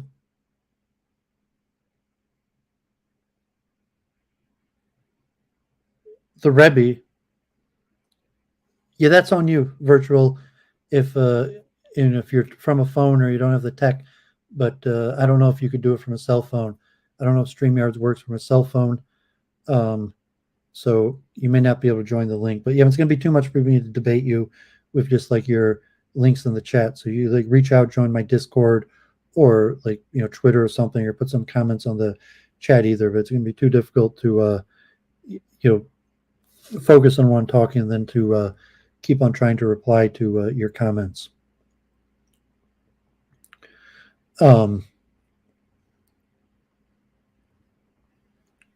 Zalman, John, I'm not. Well, if you're talking Schneer Zalman, the first Lubavitch Rebbe, my Discord's in my Twitter. So if one of my mods has my Discord link, or you could just go, my Discord may be linked on my YouTube on my main page. But if you go to my Twitter, I'm Reb Doooovid. But connect to my Twitter, Reb Doooovid, and my Twitter description has my Discord link.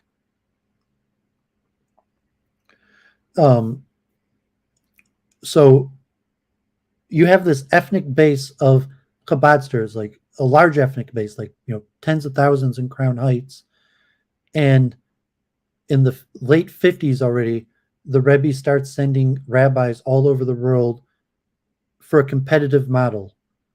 And the competitive model is mostly competing with Reform and Conservative or Jews that, I said, like in Orthodox communities, Chabad doesn't really offer much service. Like saying if you're even, in Oak Park, Michigan, if you're an Orthodox Jew, you don't really need Chabad. They don't offer you any services that you really need.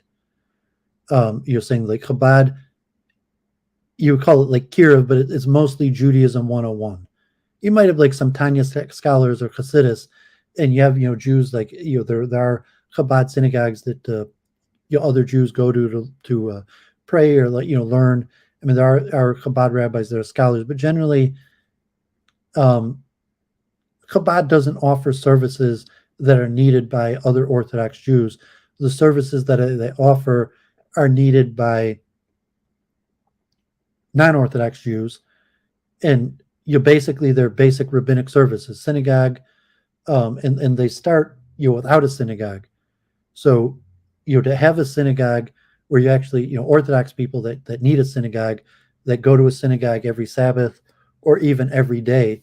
So you have to make Orthodox Jews in order to do that. But it said the Rebbe's campaign, starting with blowing the shofar, reading the Megillah on Purim, the Arba Minim on Sukkah, the Hanukkah lighting, various things that takes decades to build up a congregation.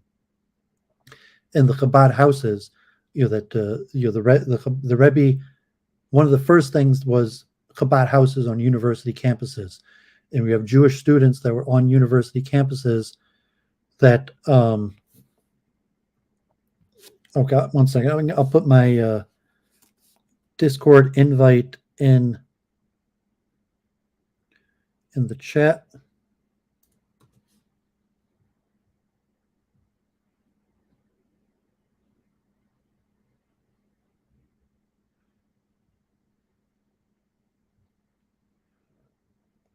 Okay, so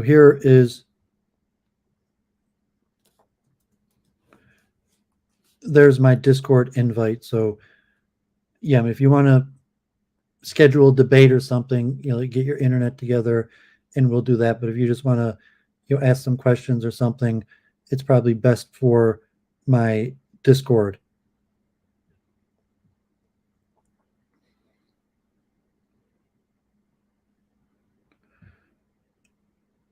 So, college campuses like University of Michigan, like I said, like there's almost no Orthodox Jews on university campuses. And what people want is, so Chabad to some extent is competition with Hillel. And in the beginning, they didn't like Chabad like Reform, the biggest opponents of the public menorah lighting was actually Reform Jews, and like the Hillel movement. There was opposition to Chabad for a period of time, but open competition and somewhat cooperation where Chabad was offering, because to some extent, Orthodox Jews, besides for like a Chabad student that gets rabbinic smicha in their early 20s and is a rabbi, like how great of a rabbi are they? How much do they really know? Did they finish Talmud? So, just to be a Chabad rabbi, to get smicha and to be sent out as an emissary, you don't really have to be that great of a rabbi.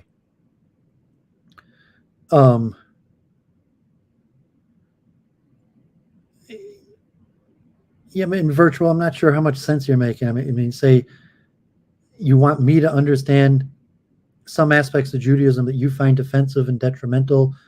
I mean, I guess if you just want to air your grievances and like Doooovid's the only one willing to listen to your grievances.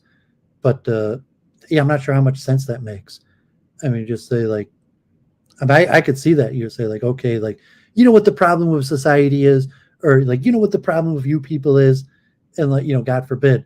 But I mean, if that's the way you feel, and you have these negative criticisms towards the Jewish people, and you need to share them with me or talk them out, or you want me to defend the Jews, where you're going to say, what the problem with you Jews are, and Doooovid's going to be like, no, you're completely wrong. Like you're saying, we're not torturing animals, God forbid. So I'm not sure, but yeah, I mean, you could reach out to me on my Discord, and but you seem kind of negative take on that. Yeah, Oliver, Yechi, Adonenu, Marino, V'Yabenu, Melech Mashiach, Lo Yilum Vued. So maybe I'll chant a few songs like that in a minute. So I'm going to try to finish this point, and then I'm going to try to take a chanting break. And if someone did want to come on and talk a few minutes, I've been rambling for almost 2 hours now. I don't know, John, if you're random historical facts or something like that. So I'm trying to make this a little bit topical to just the topic of Chabad, but did also ask the rabbi. So, what I'm saying, you feel the virtual, you feel necessary to voice your complaints against the Jewish people. So, I mean, you're I do Kevin McDonald, culture critique, group strategy. So except, there is group strategy and there is group conflict. And John, I also wanted to ask the rabbi on the history of Kabbalah, and specifically the Arizal and the Svas and the Smicha controversy also. And I sang the song, it's opened up with the words were from the Arizal, and to a large extent, the Chabad movement and what Chabad is trying to do is best understood through learning at Kabbalah. But I'm saying virtual, if you're just saying, okay, there's group conflict, and even I don't know where you are, let's say you're not you're not in Doooovid's neighborhood, you're not a Metro Detroiter, and you're just a person who has criticisms of Judaism, or you're saying there's group conflict, and you could say what you would consider factually that whatever group you're part of, or even as an individual, that what you would consider the collective interest of the group of Jews is negatively affecting you. And so you want to have dialogue in the sense conflict is bad, and conflict would become escalated, and group conflict, God forbid, could eventually lead to war or violence or various things. So if there's a level of group conflict where you have a bunch of grievances against the Jewish people, God forbid, because you feel that collectively as a group, or if you think you have grievances with Doooovid, if you're claiming that Doooovid is doing something to wrong you, or if you're just saying that Doooovid supports political, social, cultural positions in the cultural war that you feel are harming society, like if Doooovid's pro-immigration and multiculturalism, even though I may not have directly harmed you, but still that I promote multiculturalism and immigration, or you feel that harms you. I mean, we could try to talk that out, but it just seems like you're a little bit hostile, and it makes it harder to have a conversation. But if that's the level, if you say the group conflict is where you're already hostile, and we're already at that level of group conflict where there's already hostilities. It's like Israel and Palestine or something, like violence. We're already at past the point of violence, God forbid. That you have like bombings and terrorism, and just straight up violence. We're already past the point of dialogue, and to the point of violence, God forbid.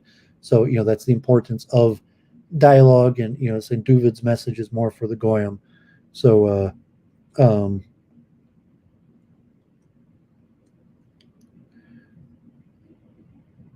well, I'm saying you're a little bit hostile. I mean, just so like try reading back or looking at your own message or thinking from the other person's perspective.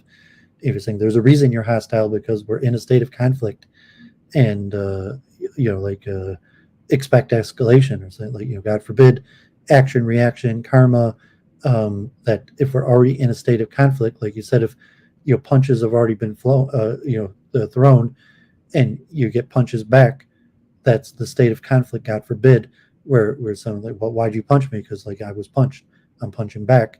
To saying why are you verbally attacking me? Because I was verbally attacked, and feel like, oh, well, Doooovid didn't verbally attack you, but you're saying collectively you feel you've been that's the state of Jewish Gentile conflict or whatever group or whatever. But like we could try to talk about that, but unless you're going to join the stream, or it's going to be too difficult to just listen to all your grievances in the chat. So reach out on the Discord, but you're welcome to stay in the chat. So yeah, back to the Chabad and the model of competition to now where you have 6,500 rabbis, and a lot of these rabbis are young. A lot of these rabbis, become rabbis. So I mentioned, like, what does it mean to be a Chabad rabbi? So, if you're just a Chabadster, you graduate yeshiva in your early 20s, you have smicha, and like John was talking about the Arizal. I want to talk about the smicha controversy with the Rav Yosef Karo and the Sfas rabbis, but like smicha, not being the unbroken chain of transmission from Moses till today, but rabbinic ordination, and you get smicha generally by passing a test, and you get a certificate, and the test that you passed is on Jewish law, and it's on a section of the Shulchan Aruch, the Jewish law book, usually Orach Chaim, of daily Jewish living, maybe sections like Yerdea, Kashrus, the holiday, but you don't have to be an exceptional Orthodox Jew to be a rabbi. And even like if you follow through on the yeshiva system and you're a good Orthodox Jew, you should really be qualified to be a low-level rabbi. So like if a Chabad rabbi gets smicha, it's not necessarily saying that much. That all it means is that they passed a test on a section of Jewish law, that they know the rulings of how to live the daily living of an Orthodox Jew. However, compared to most Reform and Conservative rabbis, that's way more than most Reform and Conservative rabbis know. And to competitively, you say, okay, what is a rabbi supposed to do? And so like in big Reform and Conservatives, the rabbi doesn't have so much the ritualistic master of ceremonies. The rabbi is more a political communal leader, and I mean, there's also kind of been the death of the large Reform and Conservative rabbis, where historically you had political action leaders, maybe like in the downtown synagogue, the direction, the rabbi, doesn't even really know Hebrew. The rabbi couldn't even be a master of ceremonies of synagogue services if they wanted to. but they do political communal leadership in a way that Jews want to be led, like repair the world, activism, democratic politics. It could be E. Michael Jones. It could be a pro-choice abortion activism, social justice, civil rights, or various things. But rabbi just means leader. I didn't say you bully people. I just say you're hostile. So, if you have criticism, even just the fact that you're in my chat to air your criticisms against Jews, it's a little bit hostile. And I didn't accuse you of verbally attacking me. I just said I accused you of being hostile. But to the extent that the traditional role that a rabbi plays in being like a master of ceremonies for Jewish rituals, for blowing the shofar, for reading the Megillah, for lighting the menorah, for just telling people this is the Jewish holiday, this is the Jewish law, that a young Chabad rabbi in their 20s is more qualified than most Reform and Conservative rabbis. And then there's also the wage gap. Like most Reform and Conservative rabbis get paid a lot of money, like $100,000-$200,000 a year. If a rabbi comes, a different payment model, but from donations, if a Chabad rabbi comes to an area, offers Jewish services for free, for donations, lives relatively meager, because there's a wage gap also. They say most Reform and Conservative synagogues are in upper middle class areas where most Jewish families are living off over $100,000 a year in income, as opposed to the Orthodox area. Jews generally do pretty well across the board, even Orthodox. There's a lot of wealthy Orthodox Jews, but in the Orthodox area, a lot of families are living off of $40,000 a year.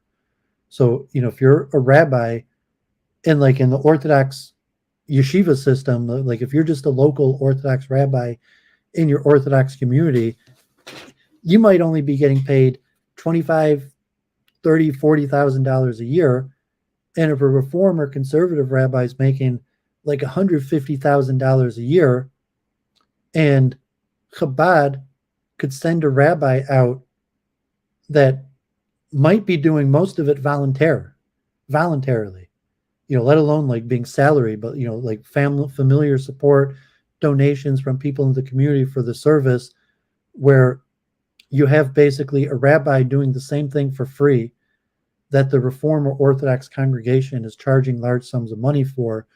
Chabad wins in the competition. And then on a knowledge level, where you're really like a young Chabad rabbi in their 20s knows more about Jewish law than even most senior Reform and Conservative rabbis. So you still have a place for Reform and Conservative Judaism, but what the Conservative and Reform rabbis are offering are not really Judaism. They're offering communal leadership. So the rabbi at the downtown synagogue, she went to Harvard. Even though she doesn't know Hebrew or how to conduct services like a rabbi, she went to Harvard, she does political community service. Bethel, interfaith. You mentioned the Orthodox ban on interfaith, various aspects that when you go to a Reform Conservative rabbi, the service that they're offering you is more pastoral and clerical, not necessarily rabbinic. And the Reform and Conservative rabbi themselves are not really even qualified to offer rabbinic service. They might be qualified to offer pastoral service, but even in that aspect, usually the Orthodox rabbi is more qualified to offer pastoral service, through Orthodox training, communal living, and even the aspect that the Chabad rabbi, you sent a rabbi there, they're going to be there in that area their whole life. So you don't have like a 9-to-5 a wage rabbi. You have a rabbi that's going to be in an area for their whole life and going to be able to be the master of ceremonies over Jewish ritual, going to be able to provide pastoral services, and at a cheaper price. They're not going to have the same background. So it's like even a modern Orthodox rabbi, yeshiva university rabbi, like, Young Israel or something like that, they have a secular college education. They've studied some psychology, education, development, politics, in order to conceivably give superior pastoral services that, like an Orthodox rabbi who doesn't have a university education, doesn't know as much about secular psychology or history or, even Jewish history, that people might, still prefer, even, modern Orthodox, even Chabad competes against modern Orthodox, but they might, still prefer a Reform Conservative modern Orthodox rabbi to a Chabad rabbi because of the pastoral service, and they feel, that the Reform Conservative modern Orthodox rabbi is more qualified because of their secular education. And Chabad rabbis, none of them went to university. I don't think, that was generally against the program to say that I don't think there's a single shliach Chabad emissary that has a university education. But in terms of the Jewish service of that, Chabad has basically been able to outcompete Reform and Conservative across the board, and even modern Orthodox. So like here in Metro Detroit, so you have two levels. You have going to areas where there's no competition. So, that could be like resort communities, universities, and even Hillel, if they offer some services, but they don't really offer rabbinic services. So like Hillel maybe has a Jewish center where students could come, maybe has kosher food, although the kosher food still needs a rabbi. They're not really any competition. So a lot of Chabad rabbis have no competition. They're going to new areas and offering rabbinic services where there's no rabbinic services at all. And, that could start with the basics like kosher food, eventually building up a synagogue to have a minyan on Sabbath, Torah scroll, high holidays. And, so now Chabad being global, also if it's like Israelis or something where they don't really need rabbinic services, they, maybe on Rosh Hashanah, they want to hear the shofar, on Purim, they want to hear the Megillah. RG, well, almost no Reform and Conservative rabbis are Shomer Shabbos. Decades ago, a lot of conservative rabbis were Shomer Shabbos. Today, almost no of them are.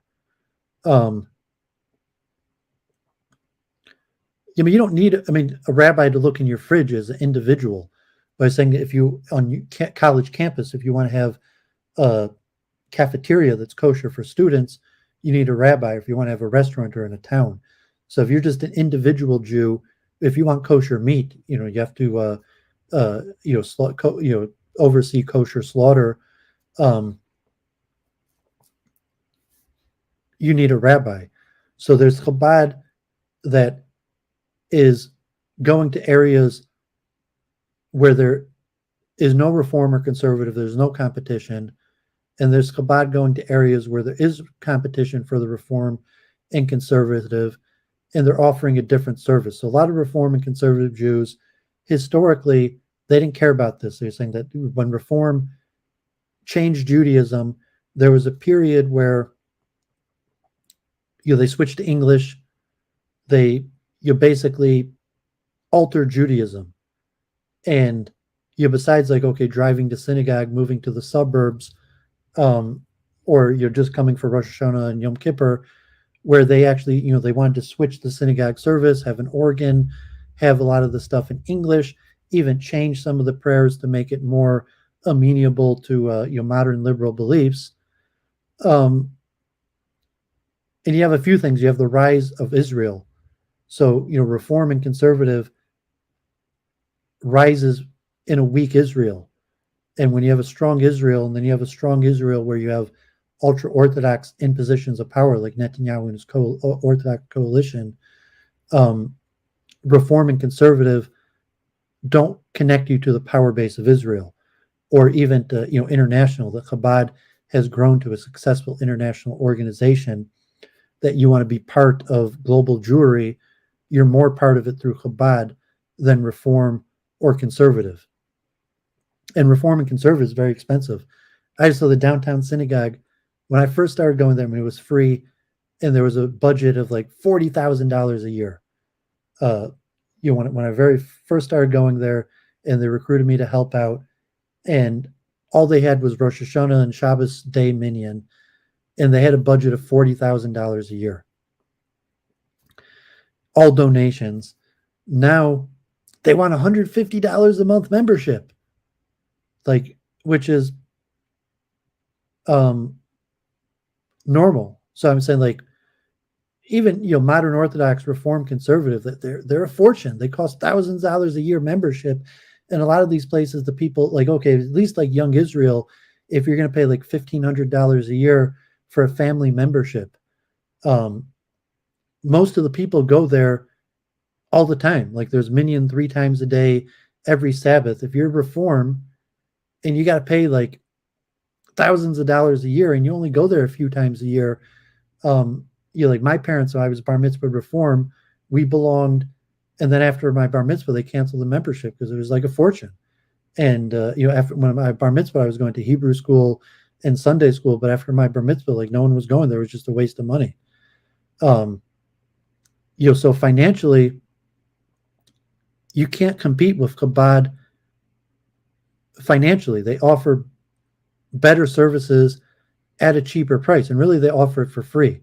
I mean, they pressure you for donations, or they might treat you better if you give donations, but the model is different, and competitively, Chabad has basically won in America and Canada. So even here in Metro Detroit, there's still the Reform and Conservative congregations, and then also on the power base, where Chabad has become successful, the menorah lightings, political activisms of being good with the police, the local government officials. So you have the ADL. Chabad doesn't work with the ADL. The Federation, Chabad will loosely work with the Federation, but Chabad doesn't work with the Federation. They're not members of that stuff. But Chabad in Metro Detroit probably as a network is rival to maybe more powerful than the Federation and the ADL. So, saying the ADL, like you said, they're constantly calling the FBI and, the politicians about, anti-Semitism or whatever they're doing, or, the Reform and the Conservative about lobbying for political activity. And, if it's even, pro-choice abortion activism, immigration activism, or the things that they care most about, Chabad tends to lean more conservative and Republican, although work with all politicians. But you have a divergent political network where Chabad doesn't need, it doesn't need, but it's competitive on all grounds.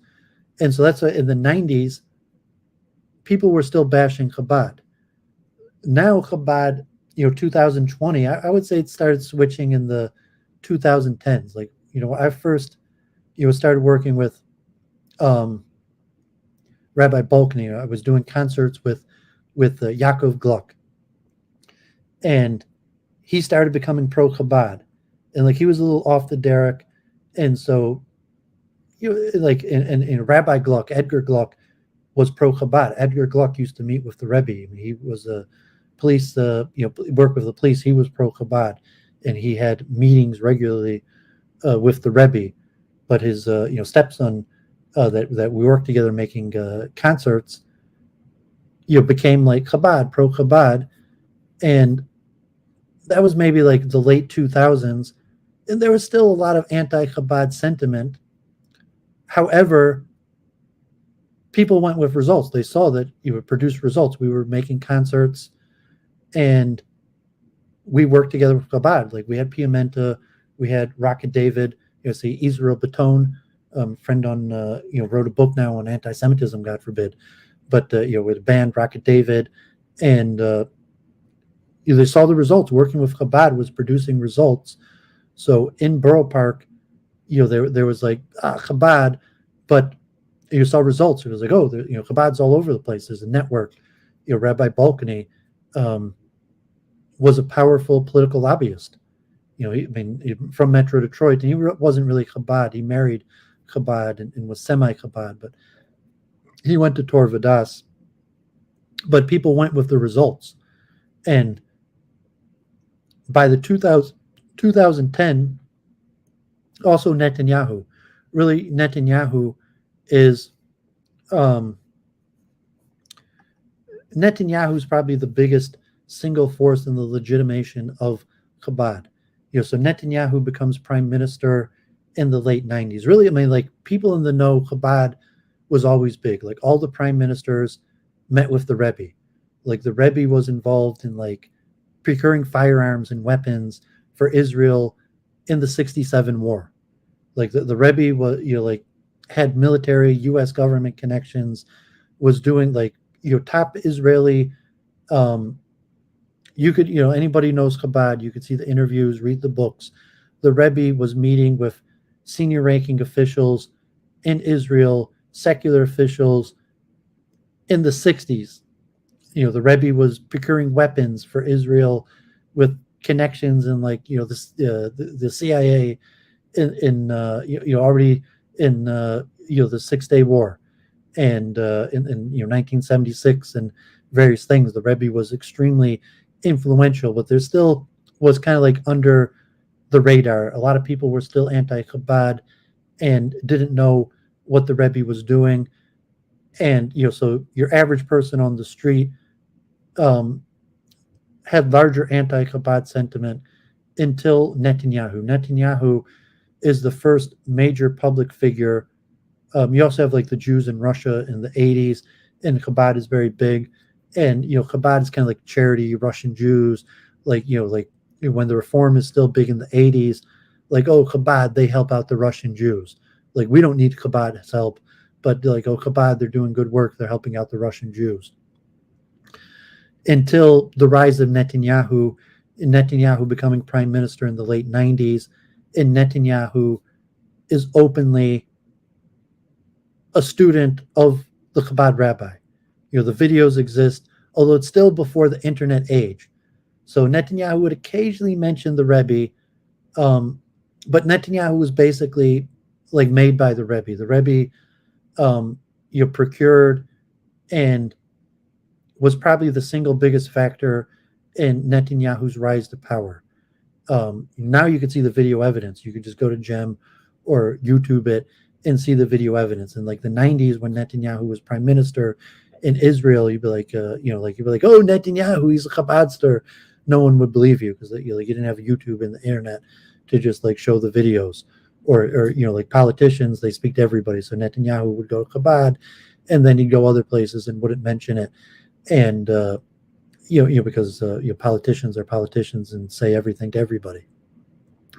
But Netanyahu in the late 90s starts giving some legitimation to Chabad, but the other Jewish groups, they don't like that. Like it's like, Netanyahu, they're trying to minimize the influence of Chabad. And when Netanyahu loses office to the leftists, and Tzivi Livner is prime minister before Netanyahu comes back in office under Obama. And then I would say like Chabad starts becoming really powerful again. That's when I was working with Yaakov Gluck and doing music promotion with Piamenta, Rocket David, Chidush. That's under Netanyahu. Chabad is powerful. Like they're still kind of like disliked among other Jewish groups because it's competition. And Chabad is, like an upstart. Like you're saying, the Chabad was just a Hasidic group. Most Hasidic groups just stay within their own. They might have, effects in local politics, like New York and like Satmar. Satmar has a lot of power in New York politics, or like Bubov is, politically active and endorsing candidates, or the few concerns that they have in New York politics. Memes, thanks for tuning in. In New York politics, but basically they're insular, and they don't have much of a effect on larger Jewry. They're borough park or their areas, their local New York politics.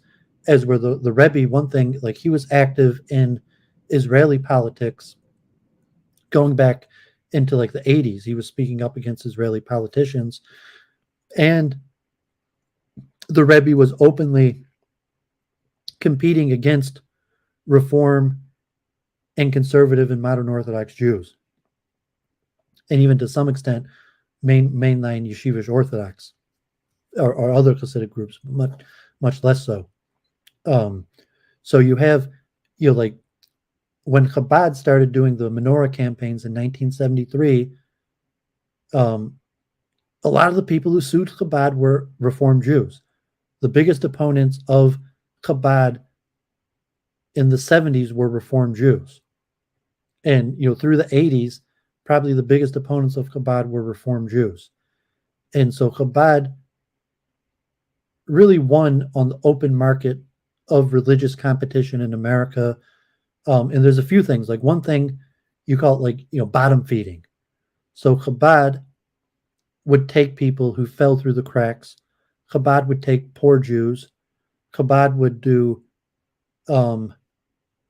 prison chaplaincy, visiting the sick. So like generally, Reform were kind of like country club Judaism.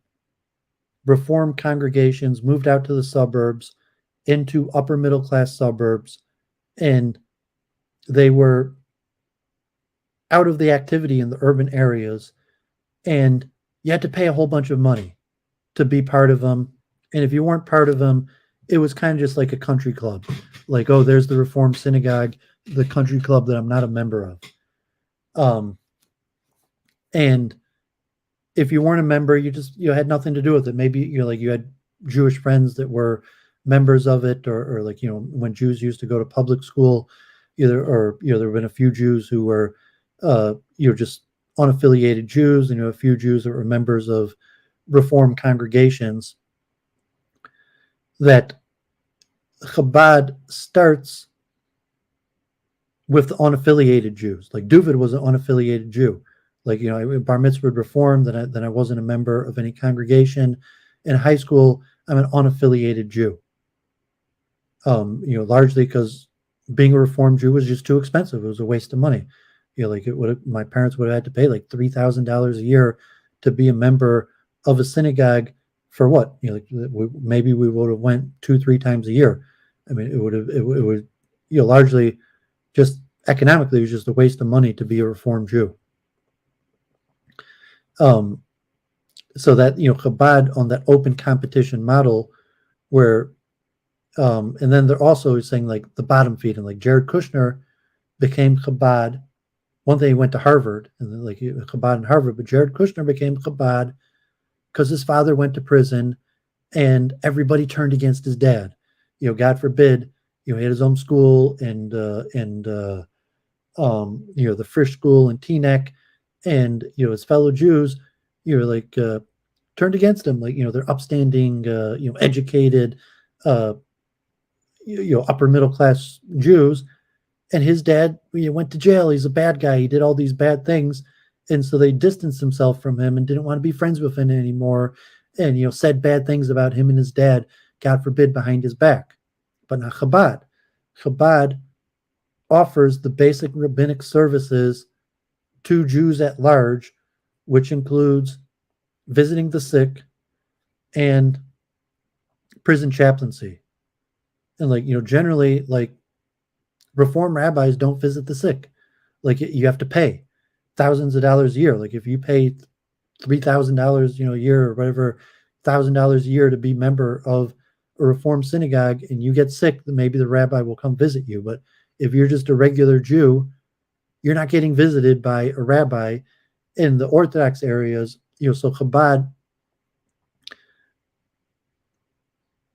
did visiting the sick and also prison chaplaincy.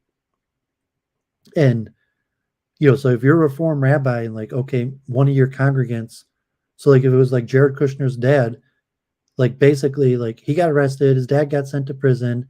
I mean, his father, Charles Kushner got arrested and sent to prison, and everybody turned against him. They're like, I knew he was bad all the whole time. I can't believe this guy. He was never my friend. It's kind of like, God forbid, people who are like social climbing, and they don't want to be affiliated with the bad publicity, and so maybe his dad wasn't the nicest guy. I don't know, but people turned against him. So Chabad does prison chaplaincy, and so if you're a Jewish prisoner and you need Jewish services, kosher food, or Rabbi Balcony, getting people out of prison to lighten their sentence, even in terms of just trying to help a Jewish person who's in prison get a lighter sentence. That's a mitzvah according to Torah. I've talked about this in the past, whether you're guilty or not. Pidiyim shavuim, helping a Jew get out of prison is a mitzvah, even if they're guilty. But like Reform Conservative Jews, they don't do that mitzvah. And, to some extent, they might even turn against you. I have, Sholem Ravashkin, on my YouTube channel, talking about like speaking to the Reform rabbi, and he's basically saying like, you're guilty, you deserve to be in prison. But, the historical, Judaism, like, no, Pidiyim Shavuim, if a, Jew's in prison, you should help them. You should even try to get them out of there, even if they are guilty. So Chabad, like a little bit of bottom feeding that. So you're talking Jared Kushner. Already Kushner knew Netanyahu, he knew of Chabad, but before Chabad was that popular, Chabad's in Teaneck and Frisch, and he, his dad's a multimillionaire and knows Clinton and all these things. He doesn't have any reason to turn to Chabad except when his dad goes to prison. And then, when his dad's in prison, then, like Chabad becomes useful. So Jared Kushner becomes a Chabadster. Largely, I mean, one thing, like he started looking into Chabad, but he largely looks into Chabad due to the bad circumstances of his father going to prison and seeing that, basically the larger Jewish community turned against his father, as where Chabad was willing to help his father out in prison. And, there's also the international businessman, the people in the know that know the power of, the Rebbe, what he was doing, international connections. But, as Chabad gets set up and, Jews are traveling over the world. So if you're Reform, when you travel, like you don't look for a synagogue, so like, if you travel to California for a week, you don't check in to see if there's a synagogue. So, if you're modern Orthodox or Orthodox, especially if you're Orthodox, your travel depends on Jewish services. Like if you're going to be there over Sabbath, you're going to go to whatever synagogue's available. You need kosher food. You're going to want to pray with a minyan. Maybe go to the mikveh or get kosher food. And so Chabad, as they became bigger and more international, they also become more popular among other Orthodox Jews, where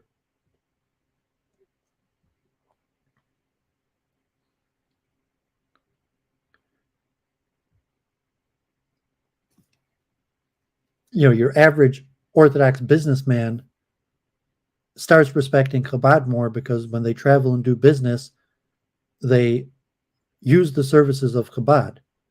And, if the personality or goodwill of Chabad rabbis, oh, no, this guy's a good guy. He went out here and, he's, and also of, so to say, the Bali Tshuvas that Chabad makes. So, like a lot of Bali Tshuva that make their way to the Orthodox community start in Chabad. And a lot of donors, a lot of wealthy donors, you're saying they start in Chabad. So even if as they get more into Judaism, they might come on to yeshiva or other rebbes. They start with Chabad, and so like if Doooovid,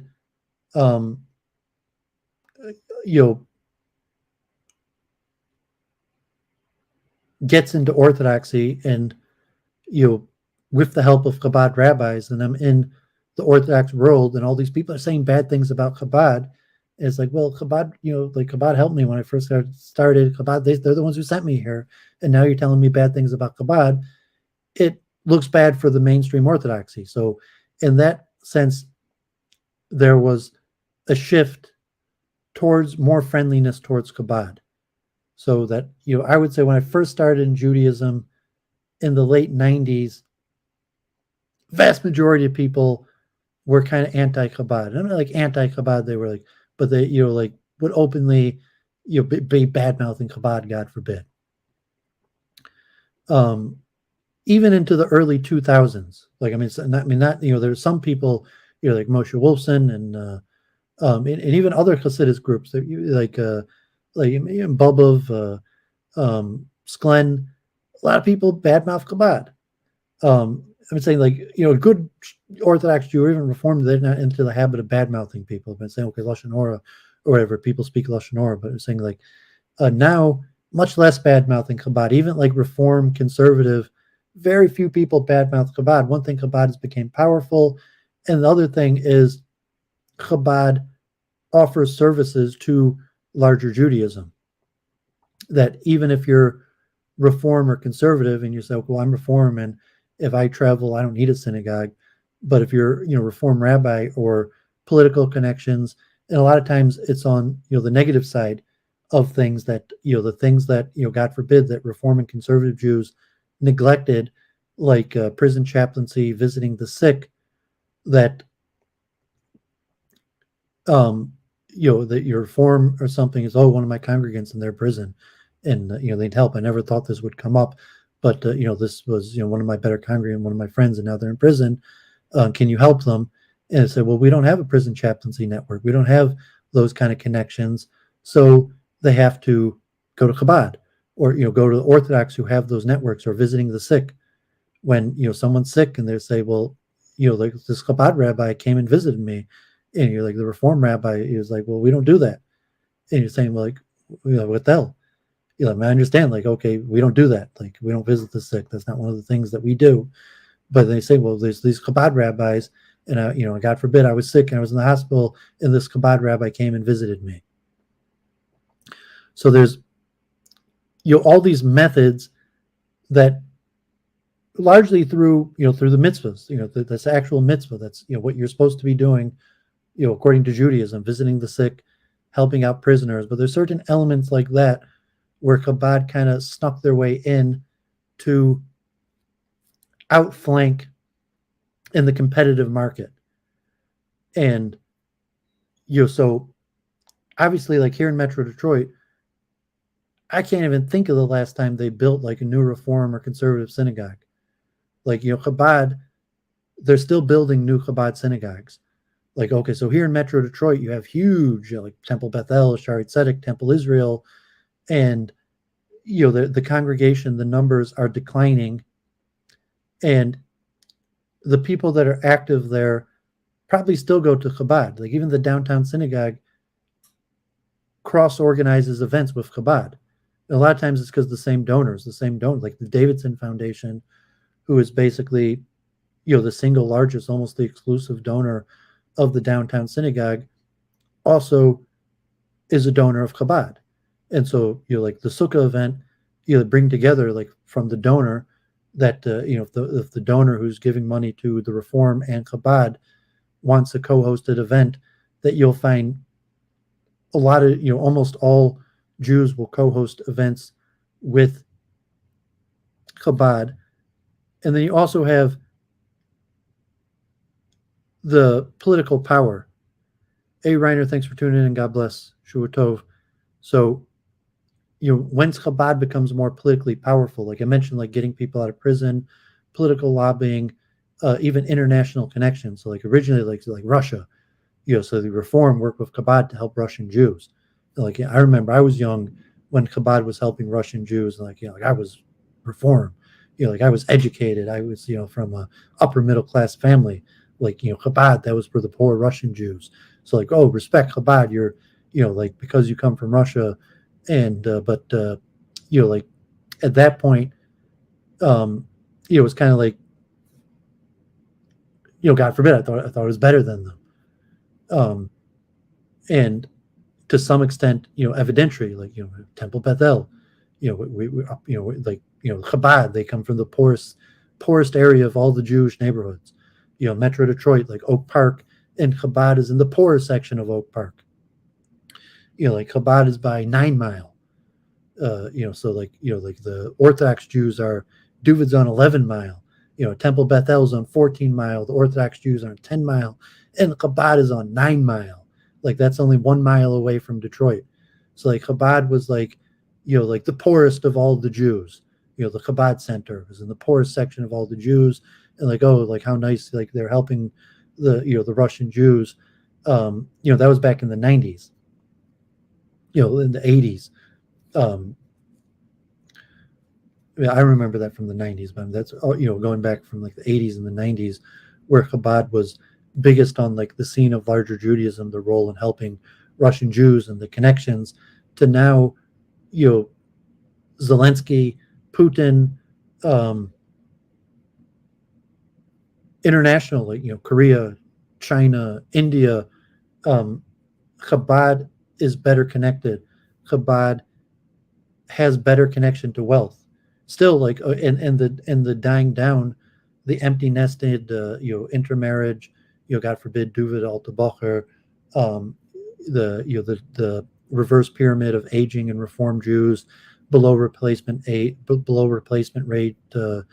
reproduction, that historically Reform and conservative areas have a decline in population, fewer children, and a return to suburbia. And so all these various aspects that have led to Chabad, really, like Adam Green, saying Chabad is probably the most powerful Jewish organization in the world, especially now Netanyahu back in power. Netanyahu's, so it's interesting. You could say like Likud is basically Chabad. That Chabad is an umbrella organization. So there's actually like Chabad, the ethnic Hasidim that come from the Chabad bloodlines of the towns. And then there's the umbrella organization that Chabad represents, which is millions of Jews. And most Chabadsters intermarry still within the ethnic group. Like almost all the Chabad rabbis that I know married other Jews from the same Eastern European background from those same towns. You might occasionally, like a Baal Tshuva, intermarrying with Chabad, but like the number of Chabad Baal Tshuvas is actually relatively small. So I was saying, like, even here in Metro Detroit, there's maybe 100, like even there's like 10 Chabad synagogues, satellite synagogues, let alone the Chabad community. But there's really only tens of Chabad Bali Tshuva, that became Orthodox through Chabad, that would maybe intermarry with the Chabad. Really they just offer rabbinic service to non-Orthodox Jews, and they're more likely to become modern Orthodox. Just Joseph saying Chabad is generally so. If you look on the Notori Karta site, I showed that last week. Chabad was anti-Zionist. Like before the Rebbe, the previous Rebbe was anti-Zionist and was actively anti-Zionist before the war and spoke up against Zionism.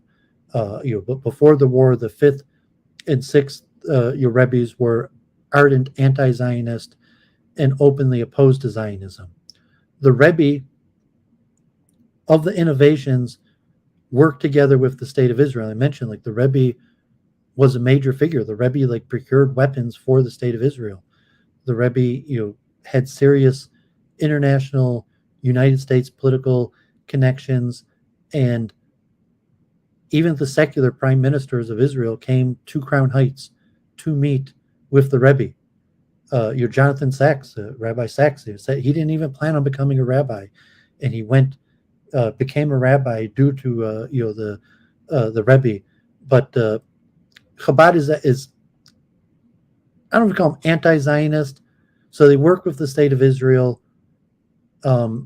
generally mainstream Chabad in Israel is not in full opposition to serving in the army like most Orthodox and Haredi Jews.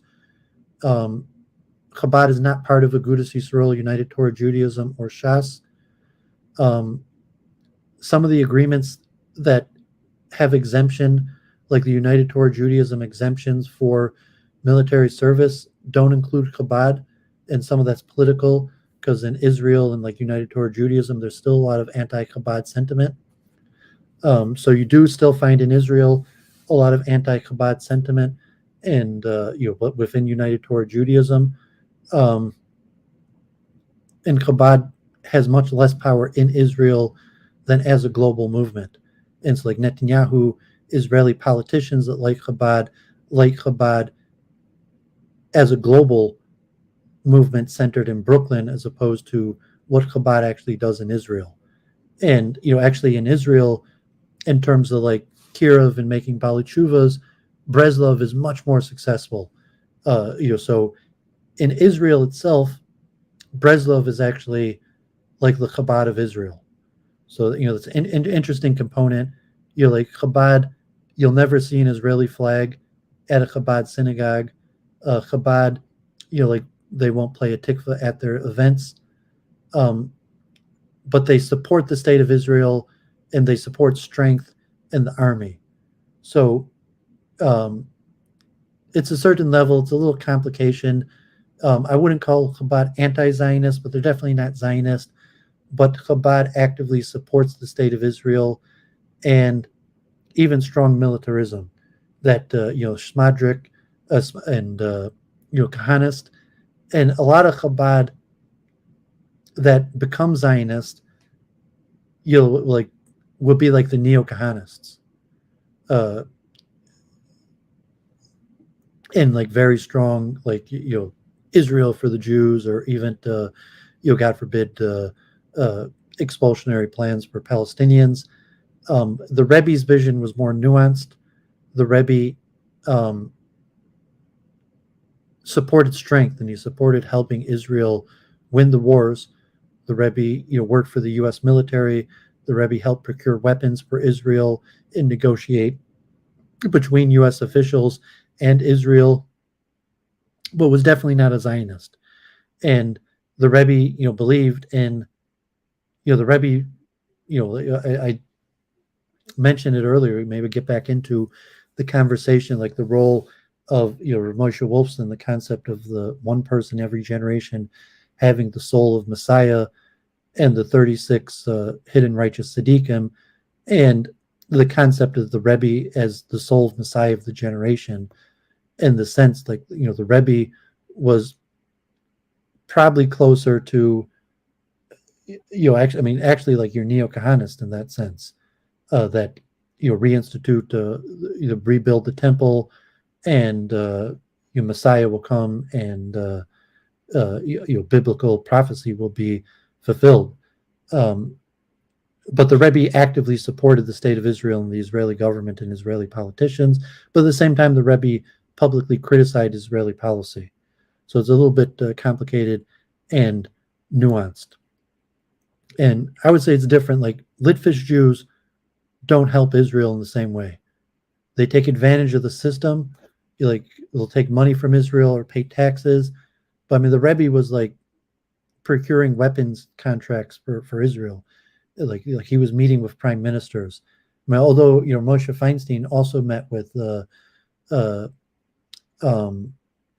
Israeli prime ministers, and there is some meetings. Now United Torah Judaism is obviously part of the ruling coalition, the ruling power. Chabad is considered more Zionist than Litvish. I would say generally no one in Litvish circles serves in the IDF. In Israel, United Torah Judaism, and in like local yeshiva. So in very few former IDF like IDF people, like you have a handful of Bali Tshuva that like served in the IDF and became Bali Tshuva in the mainstream yeshivish community. Like, I mean, even here in Metro Detroit, there's Chabad rabbis that sent their kids to the IDF.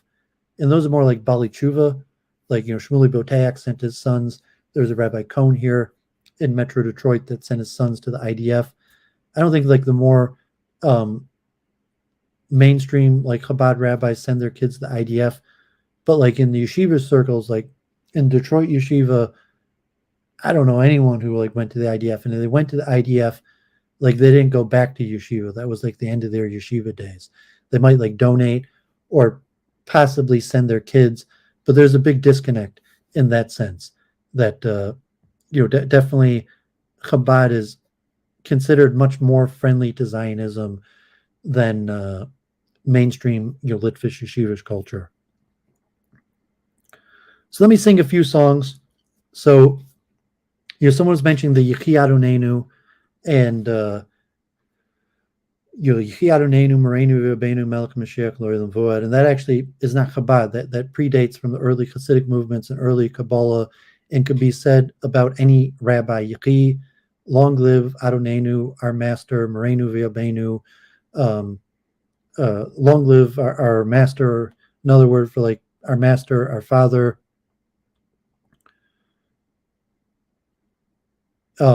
Melech HaMashiach, the King Messiah, the Olam V'Oed should live forever. So actually, a lot of Hasidim say that about their Rebbe, and I made the point that the whole concept of a Hasidic Rebbe has a royal system of the bloodline of King David. So like I'll explain the messianism of the Rebbe in terms of the larger Hasidic movement. And I mentioned the concept when a rabbi becomes Rebbe, there's actually a document that they sign. Like the Satmar Rebbe, the Bulbov Rebbe, the Belzer Rebbe. Different Hasidic groups might have slight variations on the document, or it may not be universal. It's called the Nazir Nasiros, the Nazir Nasios, which is the Nazirite prince.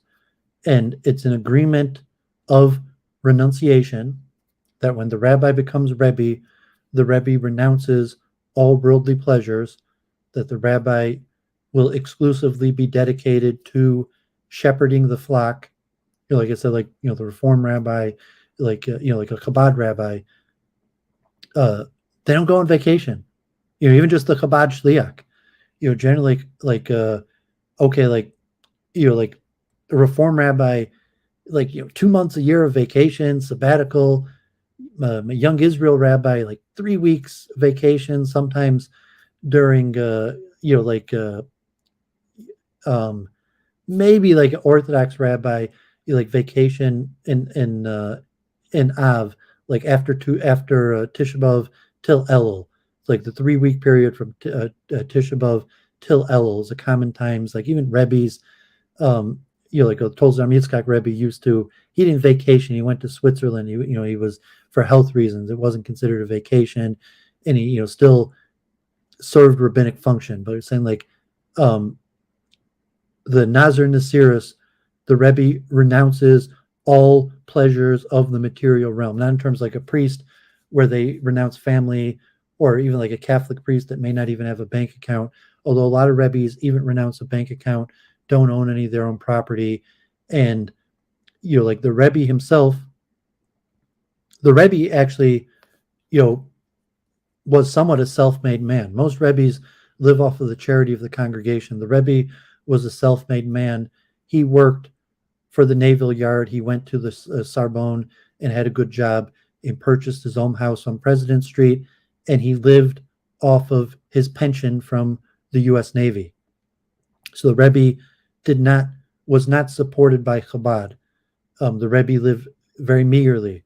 The Rebbe never traveled, never took vacation. Like literally, the Rebbe was Rebbe for 40 years, never took a vacation, never traveled, never partook in any pleasures of the material world. To talk about like the Rebbe wearing the same shoes for like 10 years. The Rebbe had a pension from the Naval Yard. He had a house. His pension was used for, like him and his wife, food. paying their bills. It probably wasn't such a large pension, but the Rebbe didn't have that much expenses, and he had a few suits, and the synagogue, it rides, but this concept that when the Rebbe becomes Rebbe, they agree to what they call a nazirus. It's not like the nazir in the Bible where they grow their hair long, but the term that is used is a nazir nasirus, a nazir nasius, which is like a modern day Nazirite, and it means they renounce all worldly pleasures, beyond having a family, eating. I'm saying the Rebbe's allowed to have good food, or you generally Rebbe's not going to have like super expensive luxury items, but the Rebbe, most Rebbe's live like King Solomon, the glory of the king is in the masses. So say Rebbe's live in the Orthodox communities. The Orthodox communities are usually the poorest of the Jewish communities, and they live lower middle class. So your average Orthodox Jew lives on like $40,000 a year. Most Rebbe's live on like the $40,000 yearly. Like the Rebbe, Tolushkin, who was the Rebbe's accountant, coming to Michigan February 1st. But he was the accountant for the Lubavitch organization. His father was the accountant for the Lubavitch organization. He's also the accountant of the Rebbe. But the Rebbe probably lived on less than $40,000 a year. His pension, was probably less than that. Maybe the Rebbe lived on like $25,000 a year. The Rebbe renounced himself from all worldly pleasures, never took a vacation, never, needed that luxury item to make him feel better, and was also made Prince of Israel. So saying the Bezdin, it's a certain element of Jewish law.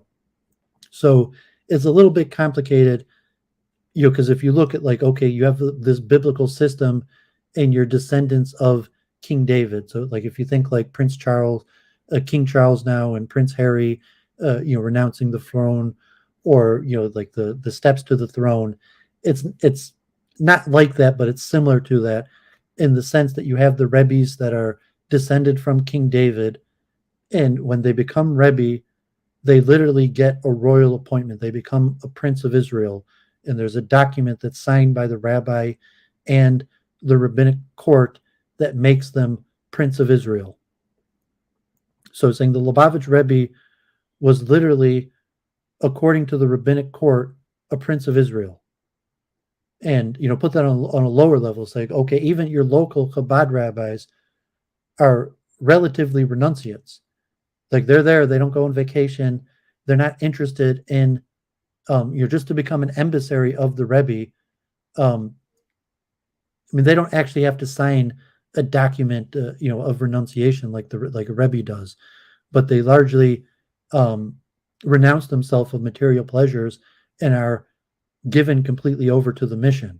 And that's partly why Chabad rabbis win in the competition as Reform and Conservative, because they're given over. They come from Crown Heights, or a lot of them are descended from Holocaust survivors or were Holocaust survivors themselves. Rabbi Bergstein was born in Europe. I think Rabbi Shem Tov, I think he was born in Europe, and Beryl Shem Tov, and renounce all worldly pleasures. They completely given over to the mission of the Rebbe without a vow. So the Rebbes actually make a vow of renunciation. Chabad rabbis, they might actually have some sort of minimal vow. So like I'm not sure, I haven't seen like the document or when they become rabbi or an emissary of a Chabad rabbi that actually becomes an emissary in a Chabad house. They might even take some sort of vow of some form of renunciation. But in the term of the Rebbe himself, the Rebbe was actually, by document, made Prince of Israel. And that's not unique to Chabad. The same thing, the Satmar Rebbe and the Satmar Rebbe's cousins, they're both descended from King David. They're both cousins. The Satmar Rebbe is also descended from the Alter Rebbe, the Lubavitch Rebbe. The majority of modern-day Rebbes are descended from King David, and according to Hasidism, and I have to look into, I'm not an expert on this, when the origins of this Nazir Nasius document, if that it may predate even Hasidus, like it's probably Kabalistic and it predates the Baal Shem Tov and Hasidus, this concept of the Nazir Nasius for the rabbi, and it's Kabalistic, and it might go back to the Smicha controversy in the Arizal, but the rabbi Kabbalistically is not just a rabbi. The rabbi is a prince of Israel and has a royal appointment over the Jewish people. And that's not just the Jewish people of the Hasidic group or of the synagogue. That's writ large, like a prince of all of Israel. And that's where I say Rabbi Wolfson, at first, 1997, when I first heard Rabbi Wolfson, he was talking about this. And, the Lamed Vav Tzadikim and the soul of Messiah every generation. So if the Lubavitch Rebbe was first in line to the throne, so to say, that you say, okay, the Maimonides, if Messiah comes in this generation, he has to accomplish certain things. And Maimonides, the rule of kings, has to bring the Jews back to the laws of Moses, bring world peace, universal recognition of God, ingather the Jews to Israel, rebuild the temple, and reinstitute the priestly class, and then the Messiah can ascend to the throne of King David and become king of Israel. So in like that ascent, you say there's a hypothetical king of Israel. Now there's no king of Israel. There hasn't been a king of Israel since the destruction of the first temple. And this actually goes back to the Nasi. I mentioned the Nazir Nasir's document. It has origins in the Talmud that when I talk about the history of the yeshiva system. But Hillel, the Nasi, you had the yeshiva, the court, and you had the prince. You had the head of the Sanhedrin in the Second Temple was referred to as the prince, and Hillel, they're also descended from King David. So the term prince of the court was reserved for a descendant of King David. And so I mentioned in the rabbinic class, a lot of the rabbinic class is descended from King David. It's not like, even among Litvish people, I would estimate 25% of rabbis are descended from King David. Even synagogue, local Orthodox, Lakewood Koilel, that it's very common among the rabbinic class to be descended from King David, but a minority, maybe 20-25% of rabbis in the Orthodox Hasidic, not the Rebbe, but the Orthodox Hasidic world are descended from King David. However, among Hasidic Rebbes, it's probably well over 50%, maybe even 75% of Hasidic Rebbes are descended from King David. And the ones that are descended from King David are of a different nature than the Rebbes that are not descended from King David. And it said you actually have a royal document. And that goes back to the Second Temple era, where you had a position of Prince of Israel, the Nasi, Yehuda HaNasi. People know the Mishnah. The Mishnah was written by Rev Yehuda HaNasi, who had the position Nasi, and Nasi means prince. And Yehuda Nasi was descended from King David. And from that stance, the prince is first in line to the throne. But from Jewish religious standpoint, there is no throne. There is no king of Israel until Messiah comes. So from the destruction of the first temple, when the Second Temple was rebuilt, there was not a reestablishment of the king of the position of king of Israel. They reestablished the court, and they reestablished a position, the prince, the Nasi. And the Nasi is considered first in line to the throne. So all Rebbes are basically princes of Israel and in line to the throne. And you could even consider like a lot of Litvish rabbis are princes of Israel in line to the throne, but they don't have a document like that. Hasidic rabbis actually are appointed as a prince of Israel by the rabbinic court. So I mentioned Yosef Yeshaya Braun, Avram Yaakov Braun's brother, Yossi Braun, who is now the Av Bezdin in Crown Heights. Bubba, all Satmar, they all have a rabbinic court. Hasidic groups have their rabbinic court, and so this document of being prince is signed by the rabbinic court, and so the Hasidic group actually functions as a royal society, and the Rebbe is considered a prince of Israel in line to the throne of king. So this is not just like Chabad and the Rebbe being like a Meshachist or something like this. This is universal among all Hasidic groups. I mean, not all, but majority of Hasidic groups. And so if you look, the theoretically this Kabalistic concept that goes back also, possibly to ancient times, definitely to the Arizal, of the 36 hidden Tzaddikim of the generation and the one person who had the soul of Messiah. And generally among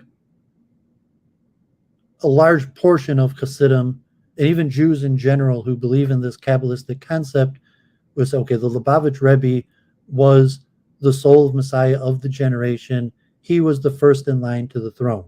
If there was going to be, and certainly in terms of, like the what it takes to be the Jewish Messiah is not, it's not small. Like, peace, ending war among all humanity, getting universal recognition of God, returning the Jews to, the laws of Moses, the ingathering of the exiles, rebuilding the temple. So, I mean, Rabbi Moshe Wolfson said that from the time of Moses till the Rebbe, nobody had done more for Jews than the Rebbe, including possibly Moses. If you look at that, like, Moses, led us out of Israel. He gave us the Torah. Freed millions of Jews from slavery. Led us towards Israel. That in all, Rabbi Moshe Wolfson, 95 years old now, who was actually a student of the Rebbe in the 50s, who taught me this stuff. I mean, I didn't teach me directly, but I was there. I mean, Moshe Wolfson. I mean, there was always tens, hundreds of people every time he spoke. But so I did get a few blessings, and I was Rabbi Moshe Wolfson's driver for a few weeks in Israel. So that time, even his wife came like in his car a few times. So, but I never had that personal relation with Rabbi Wolfson, but I heard him speak hundreds of times, and remember, he talked about this type stuff, and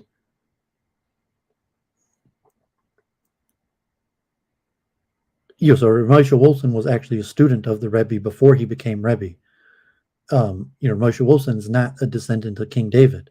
Moshe Wolfson is not considered a Rebbe. I was like, oh, you're Hasidic, and saying, oh, the Munisrael, they're not really Hasidic, and that sense, lineage is a big deal among Hasidim.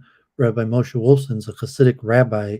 He's one of 95 years old. He's one of the most respected Hasidic scholars, probably in the world. But he's not a Rebbe. He's not descended from King David. He's not a prince of Israel, and that's part of the Hasidic folklore.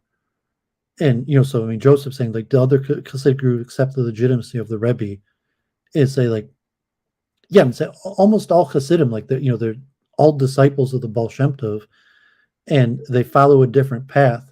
And even people made fun of Chabad in the past. They weren't anti-Chabad, and they say it was like another Hasidic group that But I'm saying, okay, I said most Bubavers marry fellow Bubavers. There might be a few marriages between Bubavers and Chabadsters. And we say, okay, so there could be a marriage between like a Bubaver and a Vishnitzer. I mean, maybe it's not even like that less common. It'd be like probably be less common. It'd be more likely there'd be intermarriage between like Bubov and Vishnitz than Chabad and Bubov or Vishnitz. But at the same time, like most of the Rebbes are intermarried. The Satmar Rebbe is a direct descendant of the Alter Rebbe.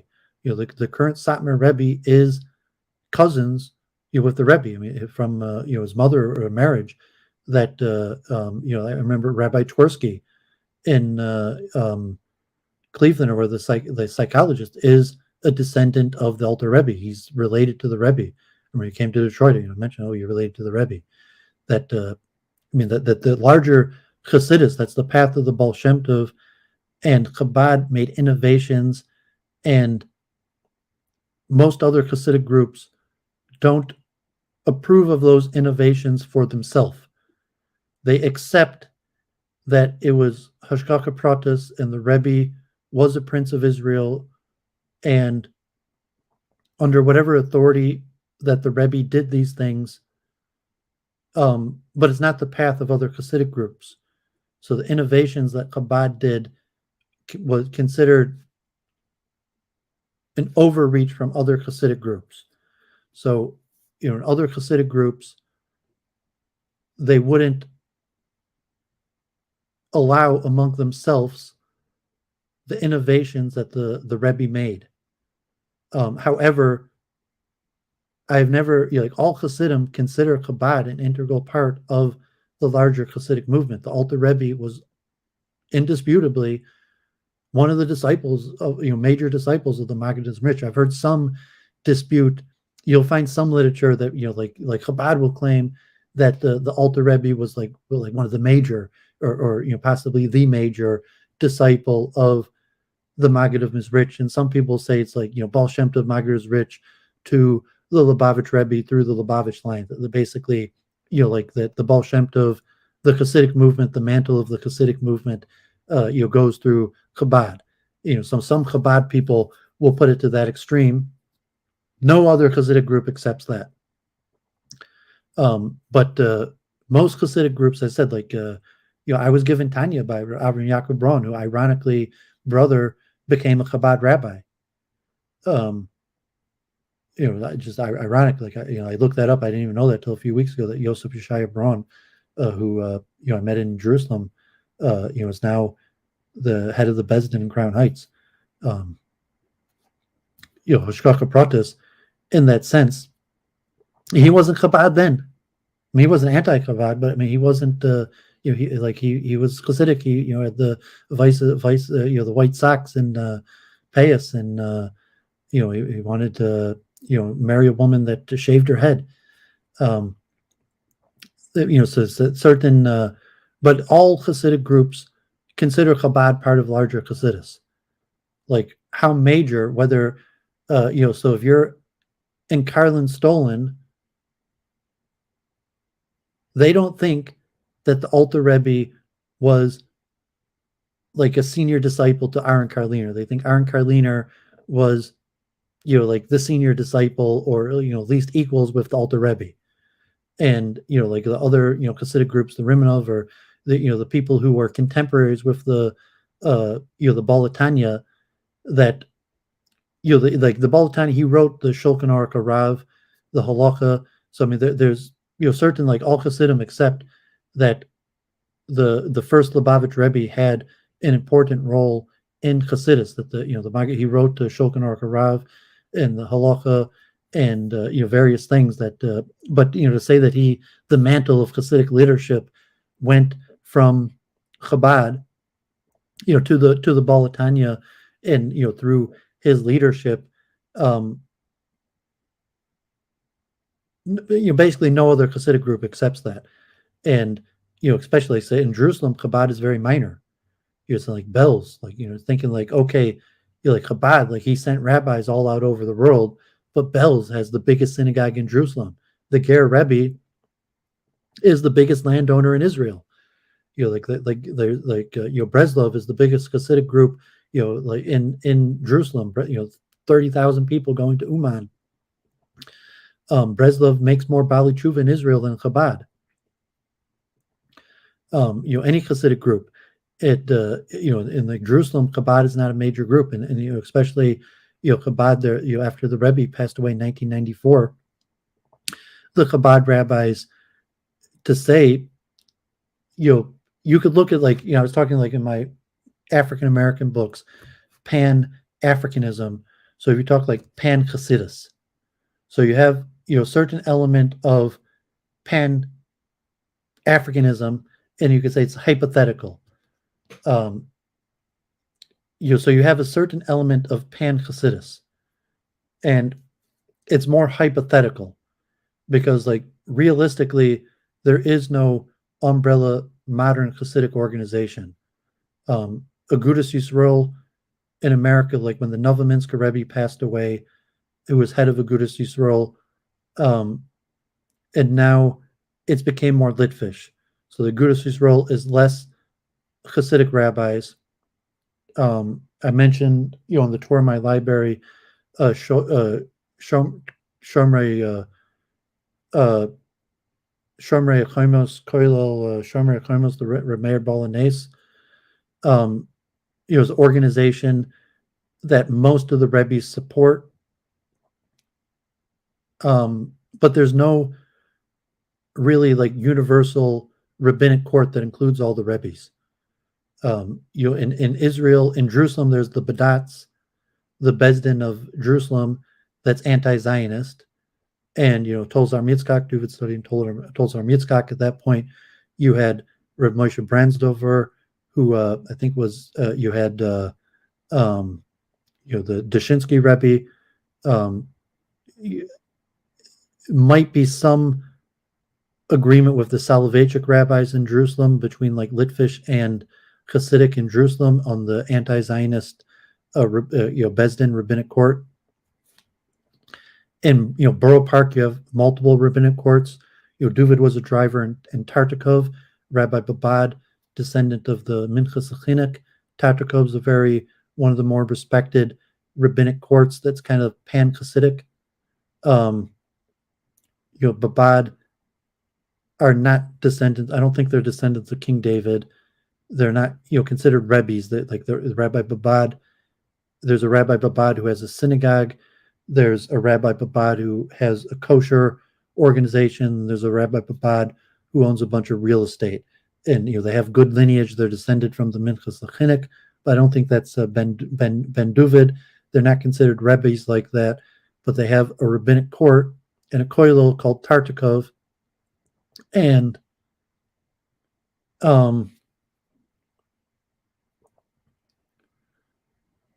it has rabbis from a whole bunch of different Hasidic groups that sit on it. So if you're in Borough Park and you need a rabbinic court, Tartykov might be one of the major rabbinic courts that someone would go to, and it would be kind of like a pan-Hasidic rabbinic court.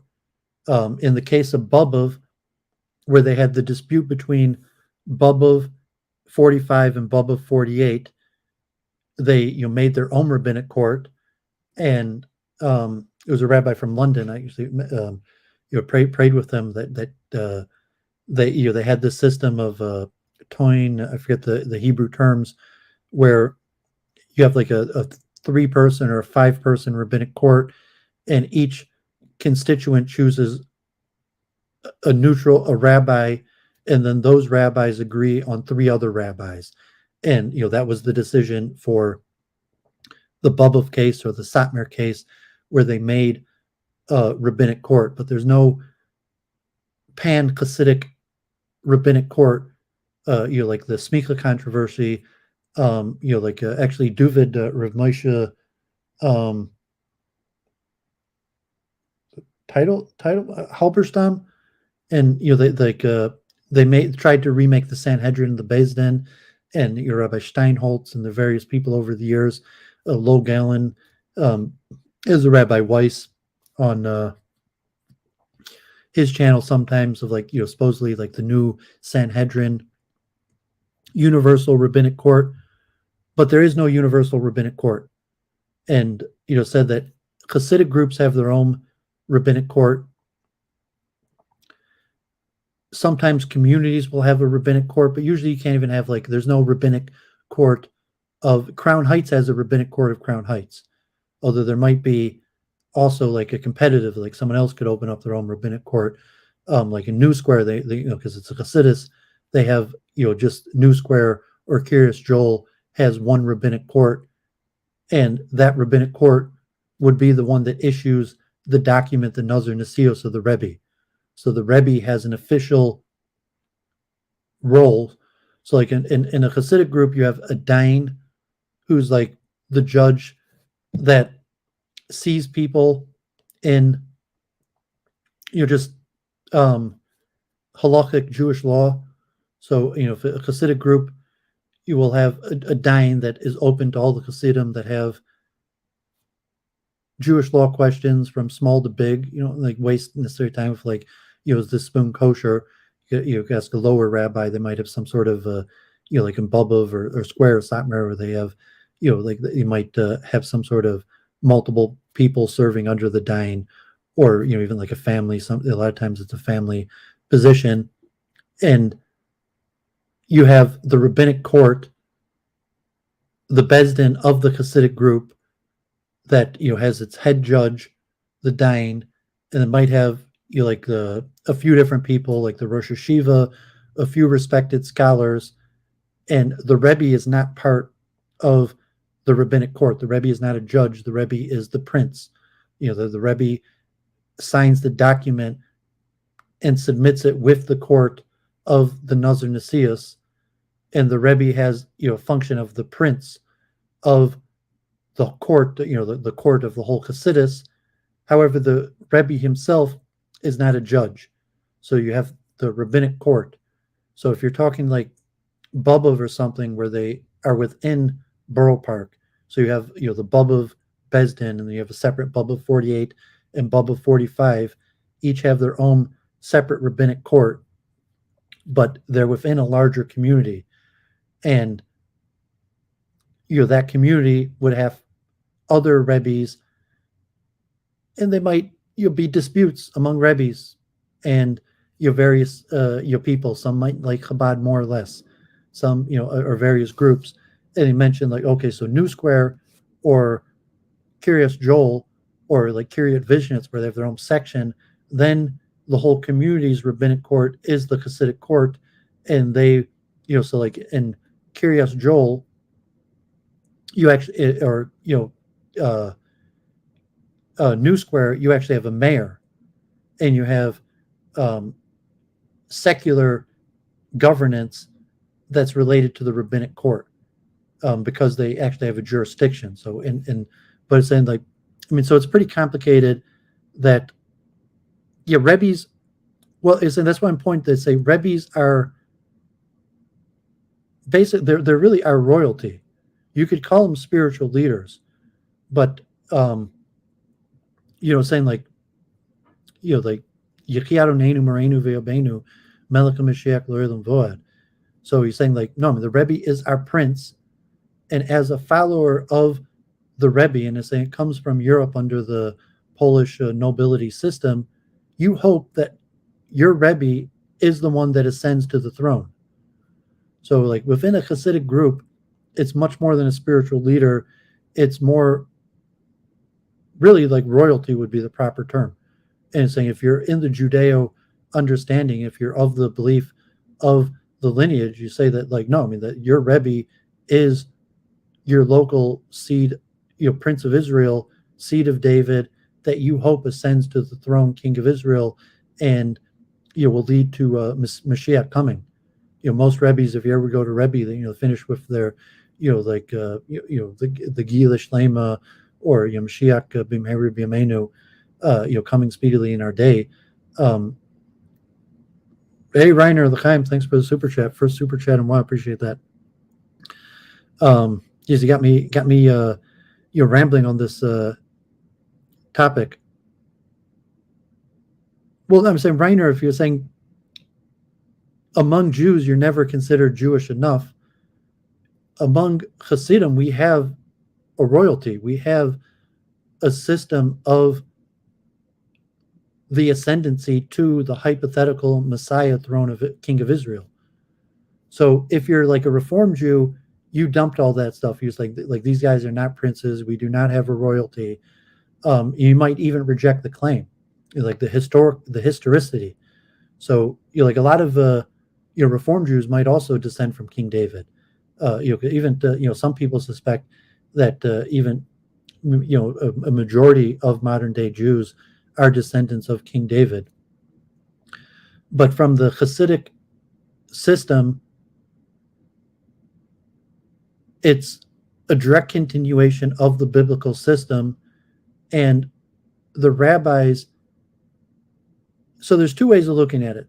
So if like from the Baal Shem Tov and like this Kabalistic system, most people understand that you had the temple, and when the temple ended, you had the rise of Rabbinic Judaism. And from the Hasidic systems, like, no, we always had royalty. Until today, we have royalty, and the Rebbes are our royalty. And as a Jew, our royalty are in charge.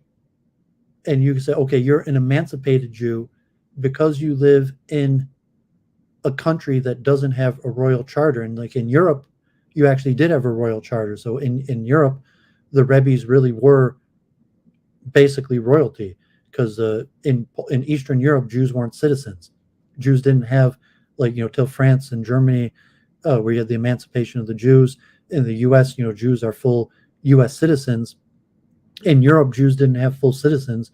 They had some sort of special exemption charter, and the Rebbes, to some extent, were actually legitimated royalty from the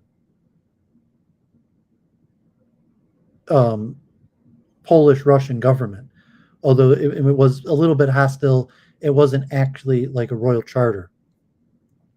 But I mean, so from the Hasidic belief system, you're saying like, no, I mean, the royalty still exists. The Lubavitch Rebbe was Prince of Israel, first in line to the throne, the king of all Jews, whether you recognized him or not.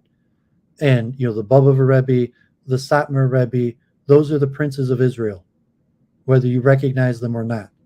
Like, if there is eventually going to be, Messiah will come, and there'll be a restoration of the throne of Israel, and those are our guys. And so that's, it's a strong difference. You're saying that, like, why did Jews become Reform? Well, I mean, Joseph, I said, I'm a Stam Chassid. I'm a follower of all the rabbis. Like, I don't know my own bloodline. My mother comes from Ukraine, like German. I mean, even if I'm Chasidic from my mother's father, who may have been a Breslever Chassid. Like my grandfather was a Bamberger. He was a Reform rabbi, German, a Yechi. So in modern day sense, you're Hasidic by bloodline. You're Hasidic like it was a royal charter.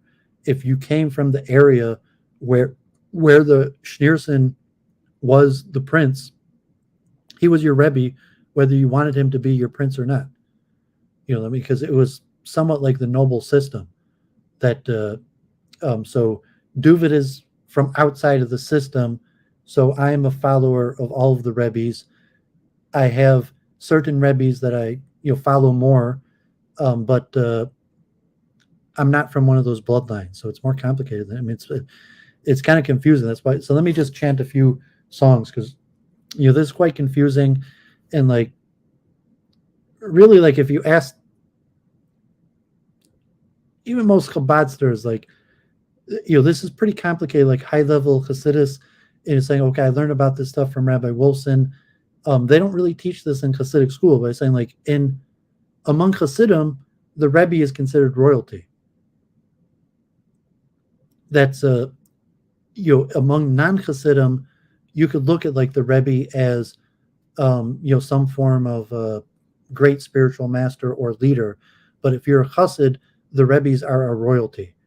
But I said that's depend. Like, so Rabbi Wolfson's not really a Rebbe.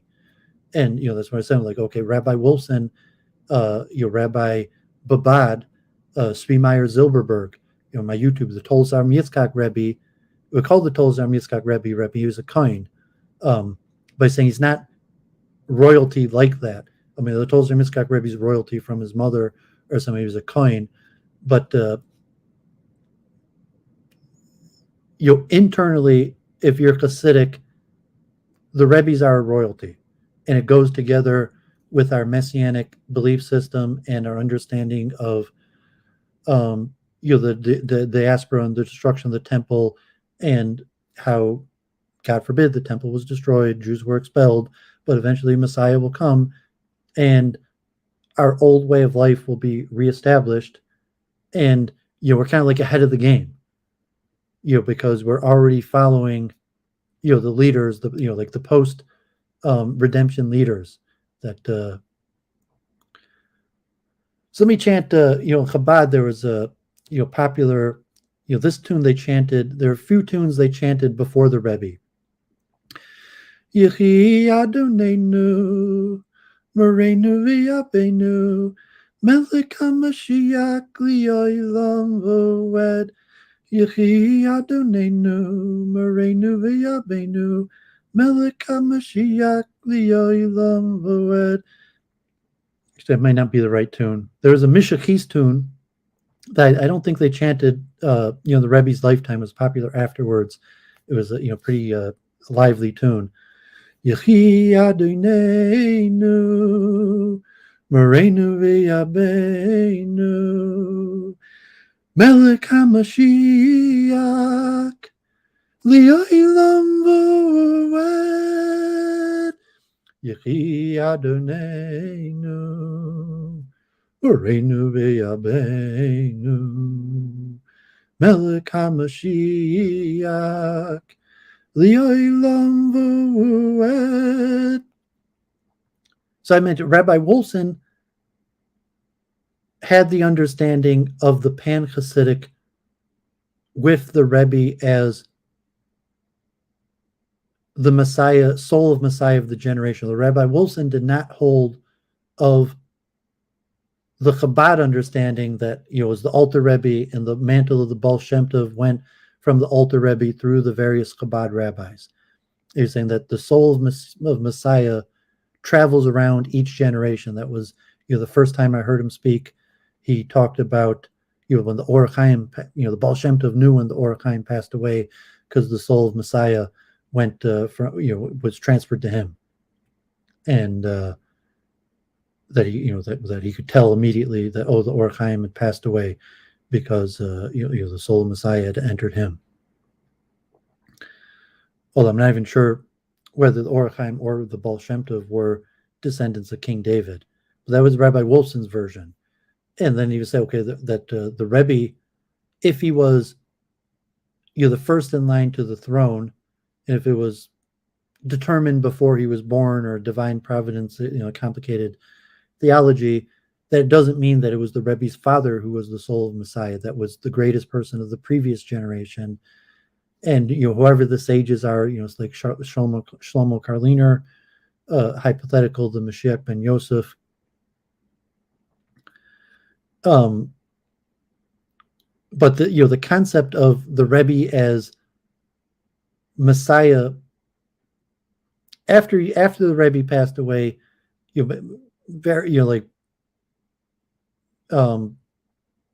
okay, who's the Messiah of this generation? We don't know. And say, well, who do you follow? You should follow your own Rebbe, your own rabbi. But it's an important concept to look at it. Like, if you're like the position of the Rebbe as Prince of Israel, and to say there's actually a document that the Rebbe is actually, signatory from the rabbinic court, who was designated Prince of Israel, even though there's no system. Okay, so in England, when King Charles became king, there was a coronation ceremony, and there's the Archbishop of Canterbury and some sort of anointing, and the king becomes king with the authority of the Anglican Church. So like Hasidim, they don't have that.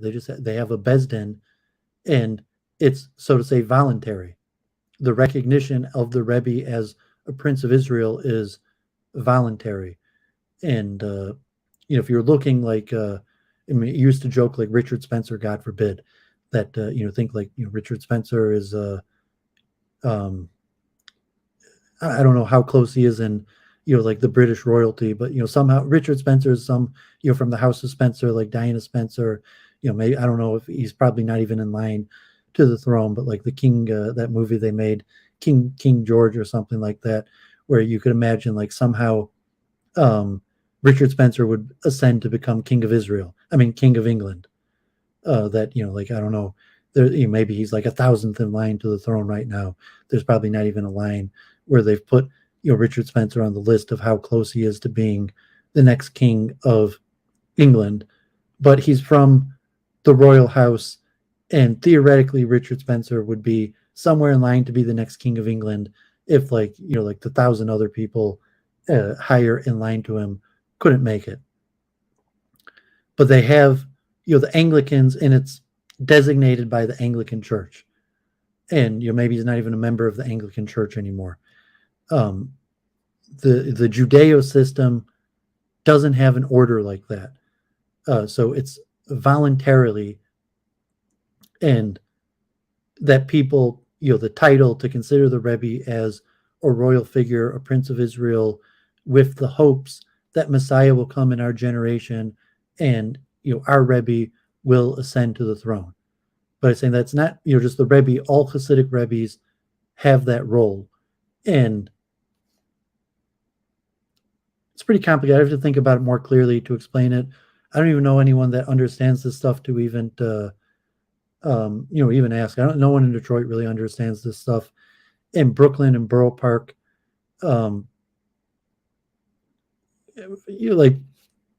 it's somewhat irrelevant.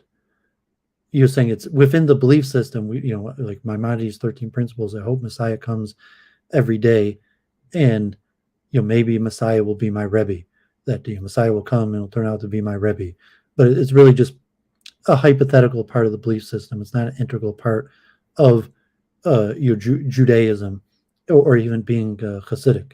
You still have a rabbinic court, and so the Rebbe serves as like a spiritual leader, and even from a not all Hasidim like are have varying levels of belief. You could also kind of look at the Rebbe as kind of like a union leader, or some sort of marker, preserver of tradition, various levels. So I got into a pretty long ramble on this. I'm not sure if there's any more questions.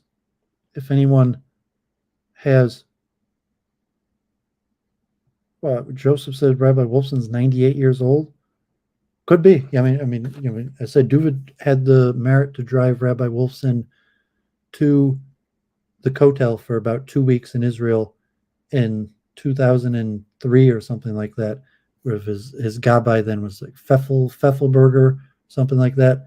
Pfeffelberger was his gabbai in Israel, and I was there and had a car, and he asked me. I drove him for like 2 weeks. I had a few blessings from Rabbi Wolfson, but I didn't have really much contact with Rabbi Wolfson. But I went to his show. I was gabbai. I helped organize the library in Emunas Yisrael. I was, like a shamish there for a good few months. And I went there. I davened there for over a year in Borough Park, like every day. Went to Shal Shudas, listened to his drasha for over a year.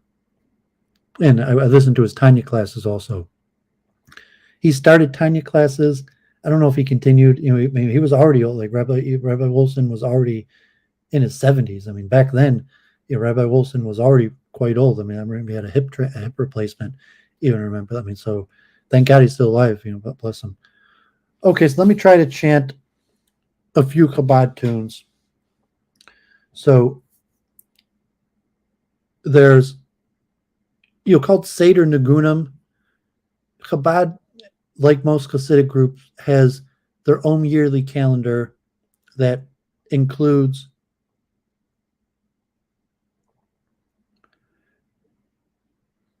Oh, Oswald, no, I don't think I've ever heard of Carol Silverman. You share that in my Discord or something if you have a link. So, like most Hasidic groups, they have a calendar that includes specific things unique to their Hasidic groups. Like Chabad, they have, certain, like the Rebbe's getting out of prison or special dates that are celebrated only by Chabad. And also unique things on the holidays. So Chabad has like 10 songs that are attributed to the Alter Rebbe that some people can't say came from the Baal Shem Tov through Yechiel Mikkel Zlotchev. And then there's also like 7 songs of each of the Rebbe's. And on certain occasions, like the last day of Passover, they sing, certain songs. Then, so the fourth Rebbe had a popular song called Lichatchila Ariber, which means first go over. Lichatchila, like in halacha, there's Lichatchila and B'diavad, and Lichatchila means like the best case scenario, your first choice, and B'diavad is like second choice, like if the first choice can't work out. And I guess the in the time in Russia, the fourth Rebbe, they were saying like, well, if you can't go under, go around or go over. And so the Rebbe said, Lichatchila Ariber, like just straight ahead, go over it. And you're referring to conquering obstacles that, saying like you could do it, you could conquer obstacles. And I didn't even get too much into Chabad philosophy and theology because, like, the Tanya, and there's a lot of good material because, like, you want to learn like Tanya or other stuff. There's stuff all over the place that, Chabad has all sorts of resources. Also mentioned, I was talking about like the princely role of the Rebbe, that Chabad held that certain mystical Kabbalistic concepts cannot be understood by business people. You have to be removed from the world, and the Rebbe, through the Nazir Nasios, is removed from the world and fully dedicated to the Rebbe, and also had the concept of like the soul, the city of souls, that the Rebbe has the soul of all the Hasidim contained in their soul. And so when a person seeks the Rebbe for advice, I forget which Rebbe, so the Rebbe would repent and see where that sin was in themselves and fix that sin within themselves, and then they would be able to help the person with the advice. So this concept, the Lichatchila Ariber, to you could overcome your challenge, just go straight over it. You don't need to go around it or look for go underneath it. And this pretty popular tune from the fourth Rebbe. Ay ay ay Maya, ay ay ay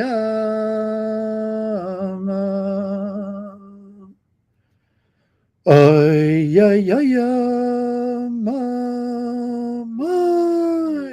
ay Maya. Oh, ay, ay, ay, ay, ay, ay, ay, ay, ay, ay, ay, ay, ay, ay, ay, ay, ay,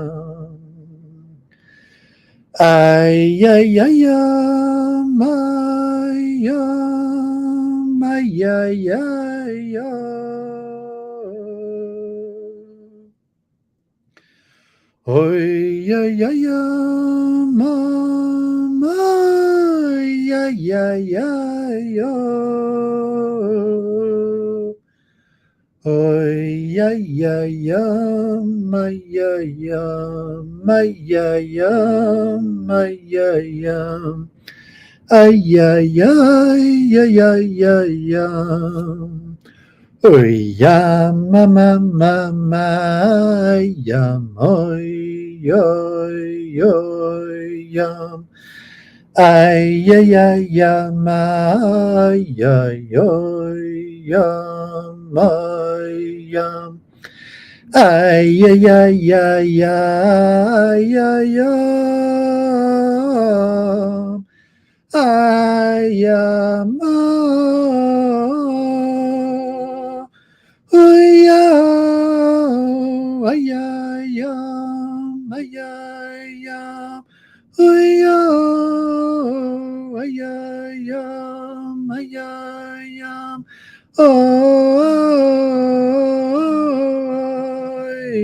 ayam, ayam, ayam, ayam, ayam, ayam, ayam, ayam, ayam. Ayam, ayam, ayam,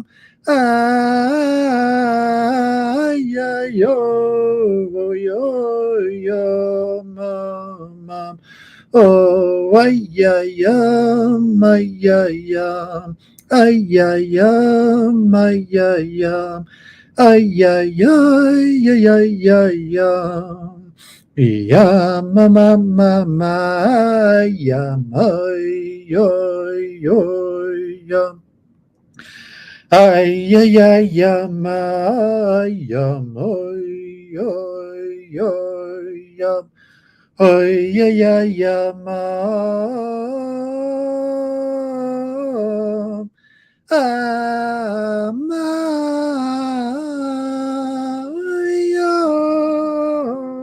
ya ya ayam, ayam, ayam, ayam, ayam,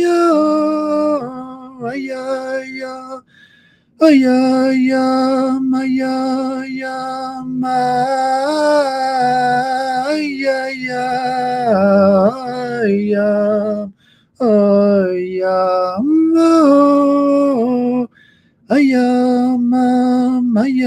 ayam, ayam.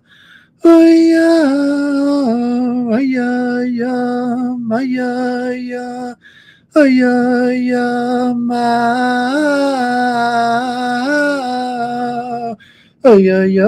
ayam, ayam. Oh, ayam, ayam, ayam, ayam, ayam. That song would be in the late 1800s, and theoretically, these songs come from the Rebbe.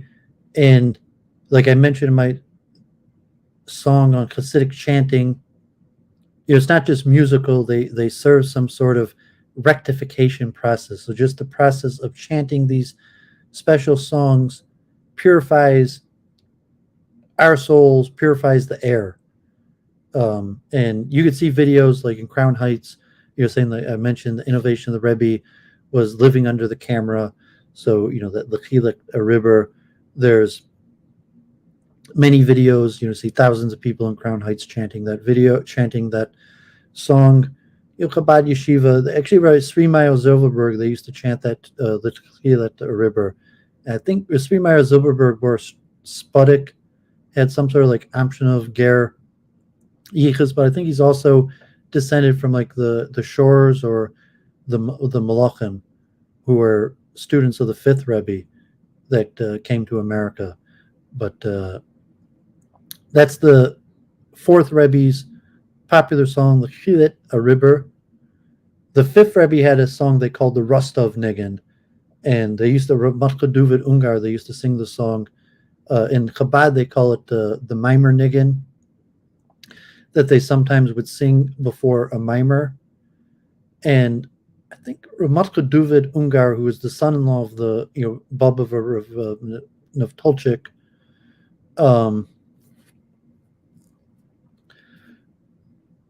came from a different Hasidic group that had some sort of yichus with the fifth Rebbe. I forget exactly the story, but like Rostov was a town in Europe, and during World War I, people were temporarily expelled from the Lubavitch towns and sought refuge in Rostov or something like that. It was a popular This nigun's probably more popular. They also sing it. Satmar Tolzar Yitzchak. The one I sang before, the Chida Riber, is not well known outside of Chabad. It was very popular in Chabad. The rest of the nigun's more popular among general Hasidim. And it's a Moshe Doooovid. They used to sing this nigun all the time, almost every week. Ya ma ma ma ma ya ma ma ma ma oy oy ya ma oy ya ya ay ya ya ma ma ma ma ma ma ma. I might be slightly off in the tune on this. People look it up. Oy oy yam oy oy yam oh ma ma ma oy oy yam oy yam ma ma ma ma ma ma ma da ya na ya ma ya ya I da ya ma ya ya I da ya ma da ya ma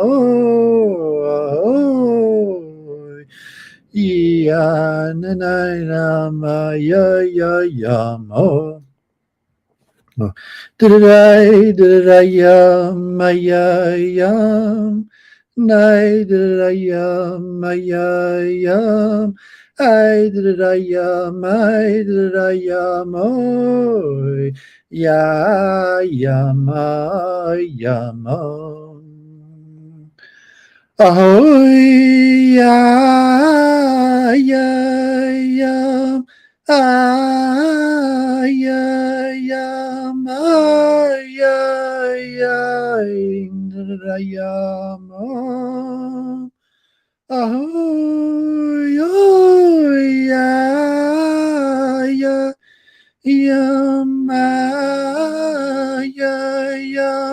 ahoy, yam,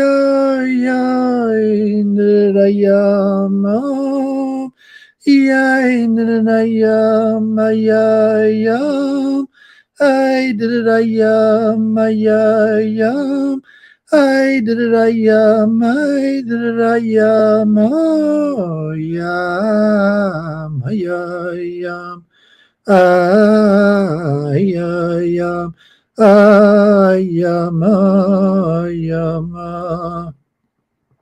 I'm slightly off on that one.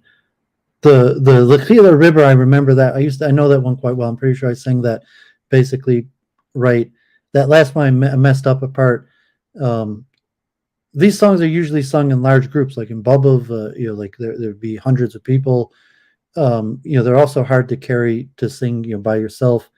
If you play musically or the right key. But that's very popular Chabad tune from the fifth Rebbe. It said that sung by a lot of Hasidim. And the other thing that Chabad had what's called the Farbrengen. And so Doooovid, this kind of like an online Farbrengen, but like Farbrengen means Yiddish to bring forward, Farbreng, and the idea would be for students and like call a mashpia, like a rabbi, a spiritual guide would lead the conversation, tell stories, teach concepts, and sing songs, and there'd be drinking. Like a Chabad, they drank a lot of vodka. The Rebbe himself drank a lot of vodka, and remember a story. So the Rebbe would have regular Farbrengings, and there'd be long lines, and you'd pour people wine and sometimes vodka. In the early days, like hundreds, people line up, and the Rebbe would pour them, big shots of vodka, and that goes back, Hasidim, the mystical experience through drinking, And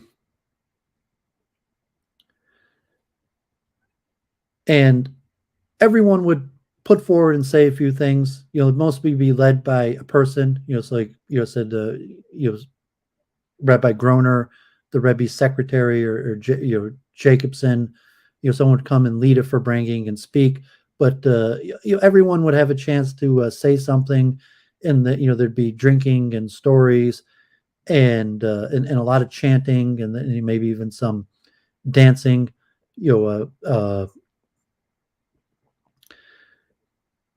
And so the Rebbe had Farbrengens, and in Chabad, like Chabad synagogues, they have regular Farbrengens, sometimes every Sabbath or on special days where there's supposed to be a Farbrengen, like the special Chabad days, or in Chabad Yeshiva, there might be, Farbrengen every Thursday or every Saturday afternoon, or Malova Malch after Shabbos, or Farbrengen. And there's actually a Farbrengen niggin, a tune, specifically called the Farbrengen tune, that's supposed to entice people to bring forward, to discuss, avodas Hashem, service of God, self-improvement works best as a group.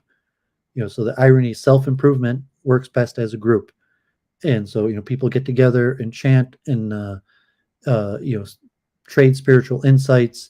I mentioned the Eish Kodesh, Rav Kalman Kolomia Shapira, the Pishetzker Rebbe, his book B'nai Machshava Tova. So this concept of a Farbrengen is not unique to Chabad, but it's most seen that is another initiative, and it predates. That wasn't an initiative of the Rebbe. I think it goes back to the fifth Rebbe in the Tumka Tamima, the creation of the yeshiva. Yada da da da da da da dum bum bum bum bum ba da dum. Bum ba da da da da da da da dum bum da da da da da dum. So this tune is called the Farbrengen niggin, and it's kind of like a simple, cute tune that entices people to bring themselves forward. Yada da da da da da da dum bum bum bum bum ba da dum bum. Yada da da da da da da dum bum da da da da da dum. Yada da da dum, yada da da dum, oh yum, yada da da dum, yada da da dum, yada da da dum, oh yum, yada da da dum, oh yada da da dum, bum bum bum bum, ba da da da dum, bum bum bum bum, ba da da da dum, bum bum bum bum bum bum, yada da da da da da dum, bum.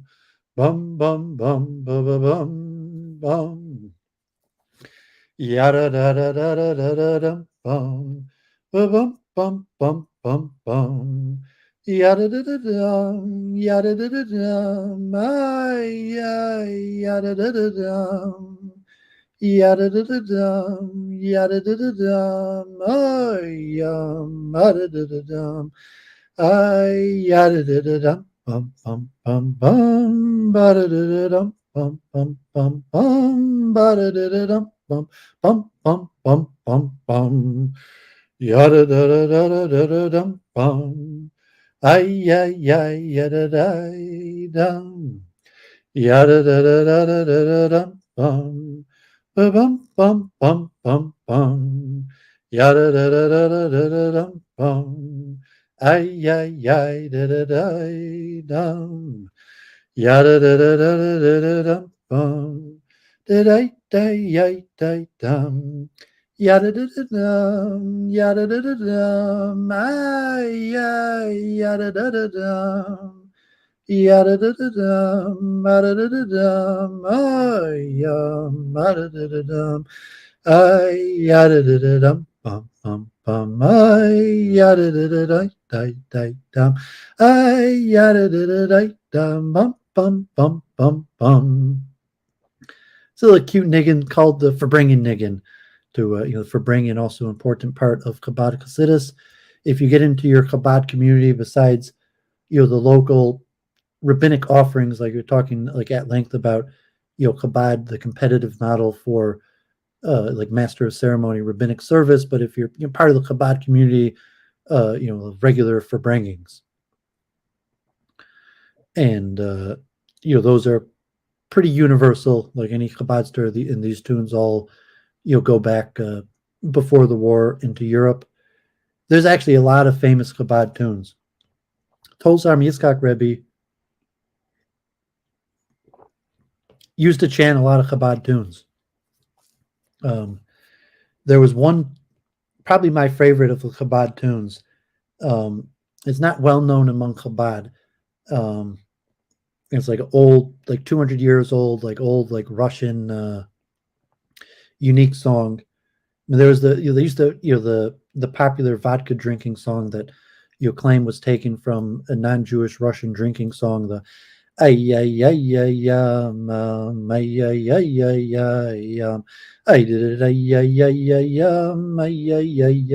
ay ay so that's definitely one of the most popular. You can see videos. They chant that after the Daled Bavos, and I did the famous Daled Bavos tune. You examine that one in my Hasidic chanting tune. There's also like popular Chabad tunes. Sing a Tolzar Yitzchak, but all over the place. Even like in Young Israel, occasionally. Ayayam, ayayam, ayayam, ayayam. Aitrana nina nina, matrana nina nina, maitrayamina nina, ayayam, maitrayayida dinam, maitrayayida dinam, aitraitayida dinam, ayayam. Oh, yam, yam, yam, yam. Yam,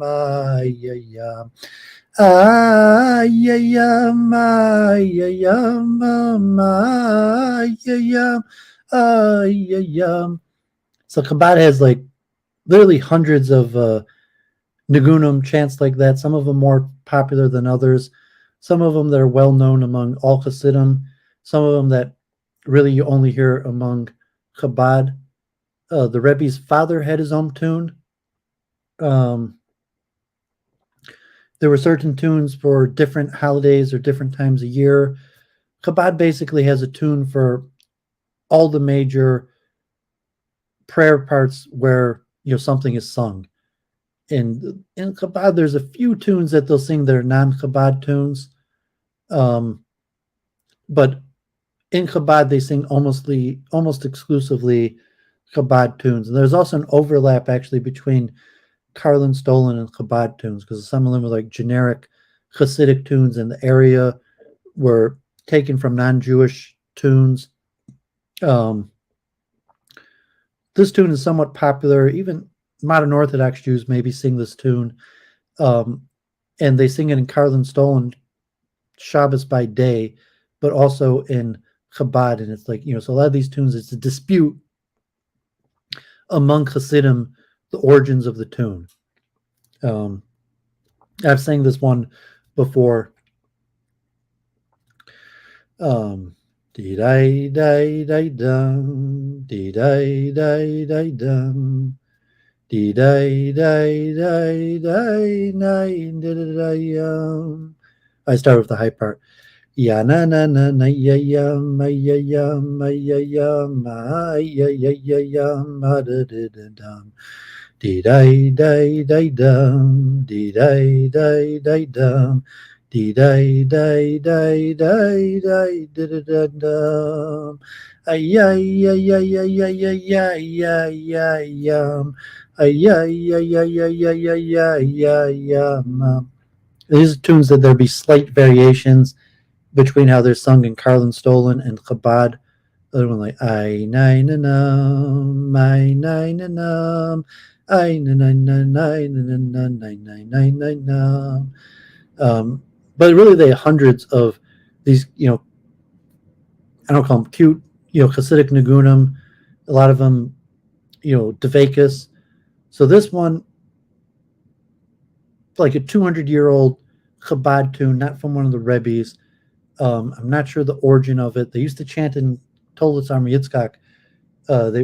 They stopped chanting it like for a period. There was someone who started My Yedidas, and he did it to this niggin, to My Yedidas, without words. But it's a Chabad tune, pretty rare. Like most Chabadsters don't even know this tune, but it's a Chabad tune, like in Crown Heights or people who know Nagunim. And I forget it. It's a long tune. I forget the start of it. It has a high part. It's kind of like a mirror to Dalit Bubbles, but with a different motif. Did I, nine, Did I,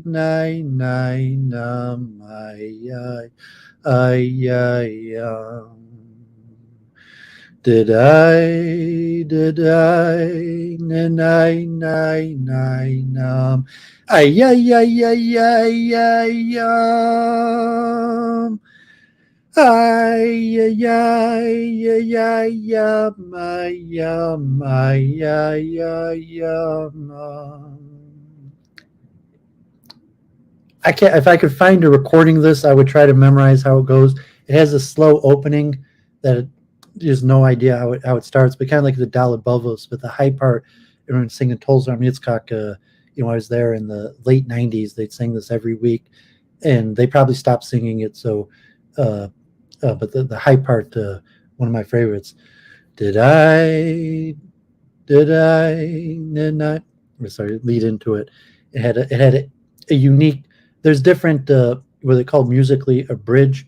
I mentioned like the hero's journey and some of the chanting. What they called the bridge, and a lot of Hasidic tunes were like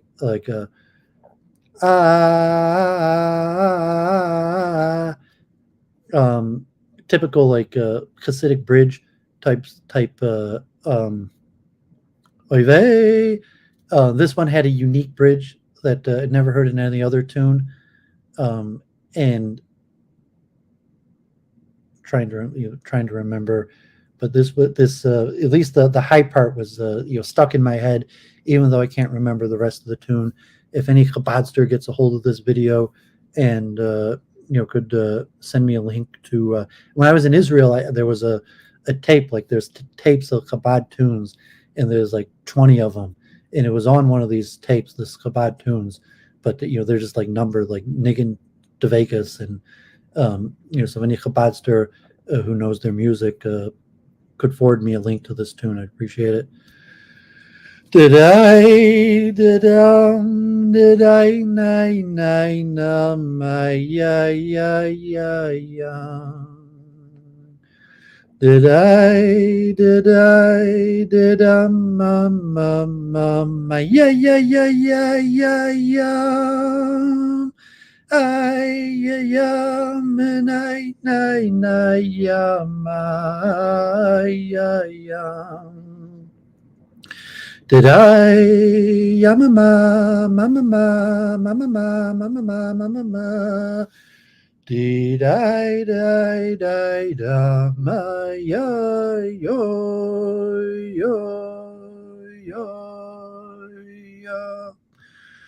Did I, na, ma, ya, yo.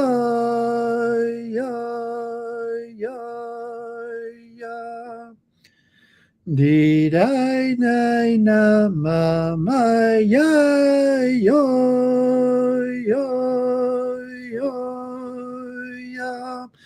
Did I, ya, na. Did I, ma, ya.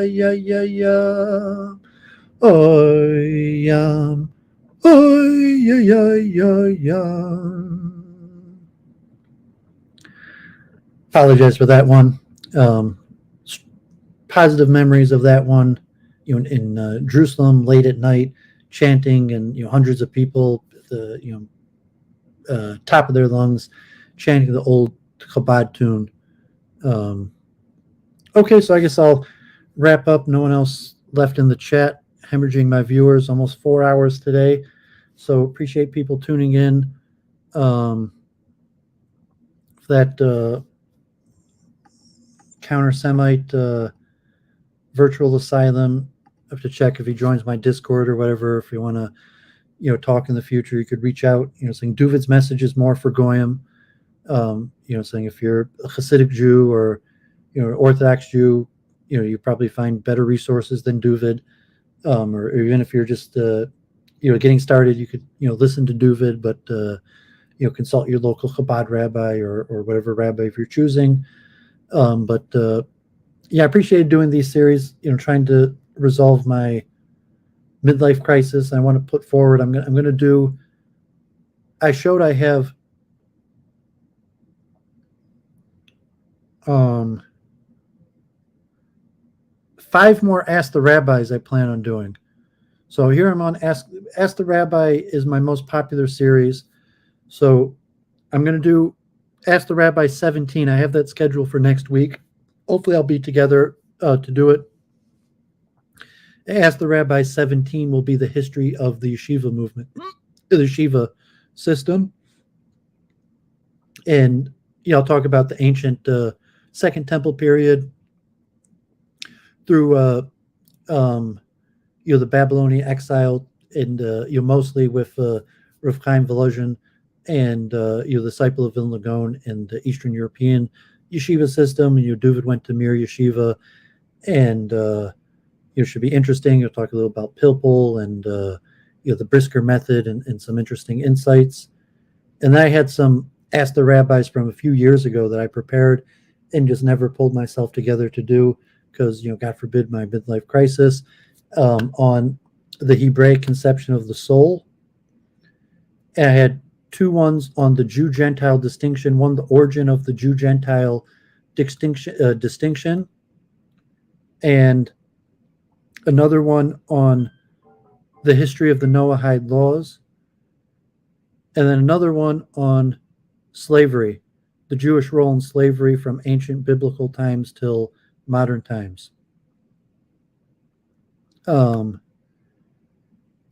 could probably do a whole stream on Ukrainian Jewry. I mean, it's a misnomer, Ukrainian Jewry, because one time, Ukraine, arguably doesn't even exist today. They're fighting war just for the existence, and Doooovid's a Ukrainian Jew, but Ukraine's a modern concept. So the Baal Shem Tov was in Ukraine. The Rebbe Nachman was in Ukraine, but modern day Ukraine, the Lubavitch Rebbe, Dnipro, or the current Russian annexed towns. That's where the Lubavitch Rebbe had lived for a period of time. The Lubavitch Rebbe's father, Nikolaev, and various areas. But if you follow the part 1 and 2. You talked about the Polish-Lithuanian Empire, and I think it was Kazimierz, Poland, when Poland, I think it was Casimir, the first Polish Empire that invited the Jews. And there were periods of time, if you consider modern day Ukraine, the Kalmyki massacres, historically, Kalmyki, was a bad guy to the Jews, but, Kalmyki is seen kind of a forerunner of Ukrainian nationalism. But even Kalmyki, that's not really Ukraine. You call it the ethnic Ukraines or Russia. So I'm not sure, if you could separate it, Galicia, Galiciana, most, so it's a misnomer. So the to call it the history of Ukrainian Jews, unless you mean the post World War II, or even in World War II, and I'm not such an expert on Ukrainian history. I actually listened to the Yale online course. I'll put this in the link. I'm not sure if I shared that in the Discord, but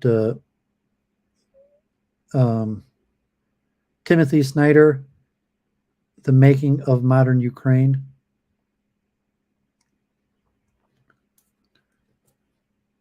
This was just recently on Yale online courses. But I think that would be some sort of anachronism that, say the Baal Shem Tov is not considered Ukrainian, and the history where it comes to Poland. And, it's ironic because different nations have been powerful, like, Germany, France, and, just the reason why Jews are Eastern European was because, the population explosion was because of, the beneficial conditions that were given to Eastern European Jews by the Polish-Lithuanian Commonwealth. And, then under Russia became worse, Kalmecki, but it's a little complicated. I don't have that much of an expertise on Ukraine or Ukrainian history. Like, Doooovid's Ukrainian, quarter Ukrainian. Before World War I, my mother's father and both of my great grandparents came from the Ukraine. So like Doooovid, from my mother's mother was basically a Ukrainian Jew. And beyond that, I don't know much about my history. I don't even know what town in the Ukraine I came from.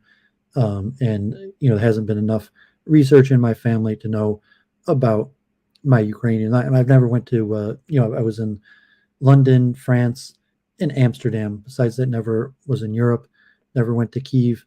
But I was saying my grandmother's parents were Ukrainian immigrants, and I don't know where they came from.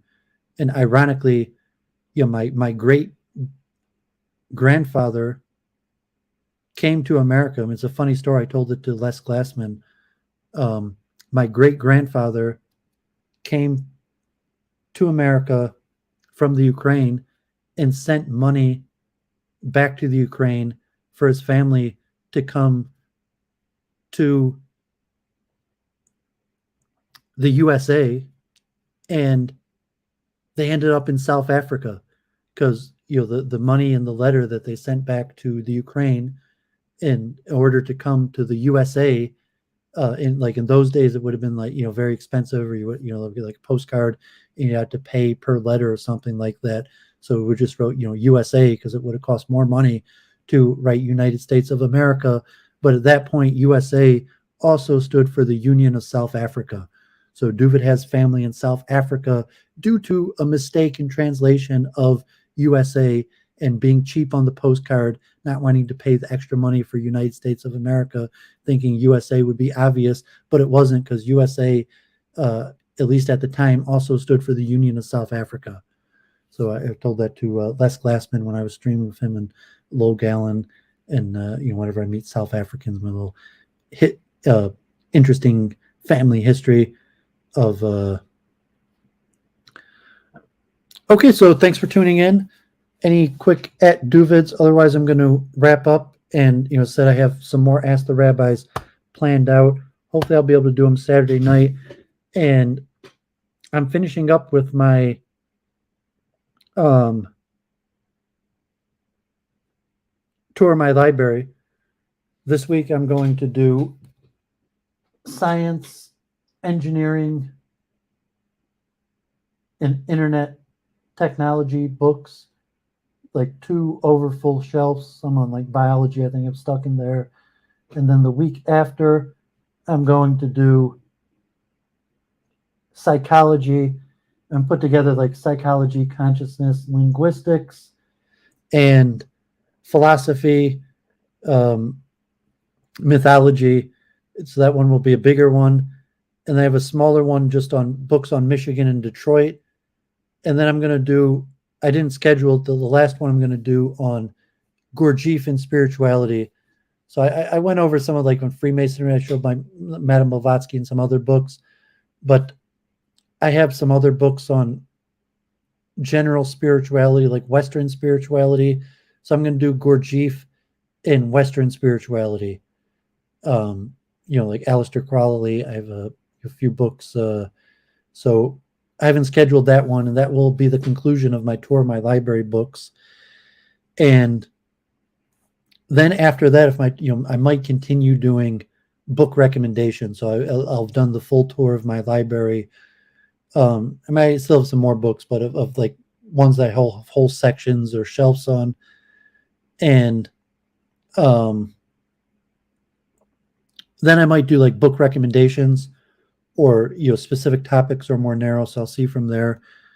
And then I'm going to move more into multiple truth hypothesis and some stuff more on consciousness. I have some good stuff on dualism, and I don't know anything about shamanism. I don't even think I have like a single book on that topic. Entheogen. So, I don't even think I have a single book on that topic. Then I've been doing a lot of research on philosophy, dualism, panpsychism, monism, the creation of science, certain like mathematics. So I want to express two different things, like from the Western perspective or even Kabbalistically.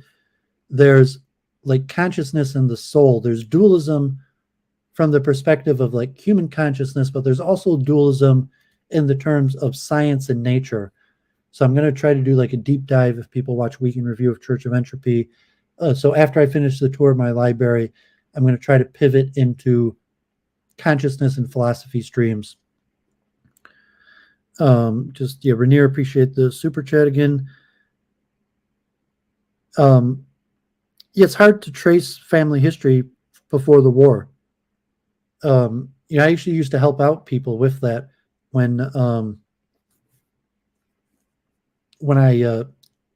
was involved in Judaism and like outreach, and people would I know quite a bit about the topic, but in terms of like actually locating family, saying like where did I come from before the war? What was pre-war Europe like? And I know a lot more about Judaism than non-Judaism. Like the major towns, even here, like some of the wealthy families come, Bialystok come from Bialystok. That there's some Hasidim in Bialystok, but you're just understanding where did I come from, what's the Jewish history, and then even if people have some information or name, in like a lot of cases, I don't have any information. I have some information, like like my mother's father's side, Bamberger, that family tree going back into Europe. Bamberger is a big name, like the founder of Deutsche Bank, and but and Doooovid, some lineage. Actually, I have some lineage, but I don't have that much family information. And on my grandmother's mother's side in the Ukraine, almost nothing. I know almost nothing about my pre-war Ukrainian family. So my Germanic family, I'm not even sure, like the Bamberger, if my mother's father was a German Jew going back, like, so is it most Jews are Eastern European, but there was a continuous settlement of Jews in Germany in the town of Bamberg from before the plague, from like 1200. Mayor Rottenberg, a famous Rishon, and he was in the town of Bamberg. There was continuous Jews in the town of Bamberg from about, I think, 1100 to modern day.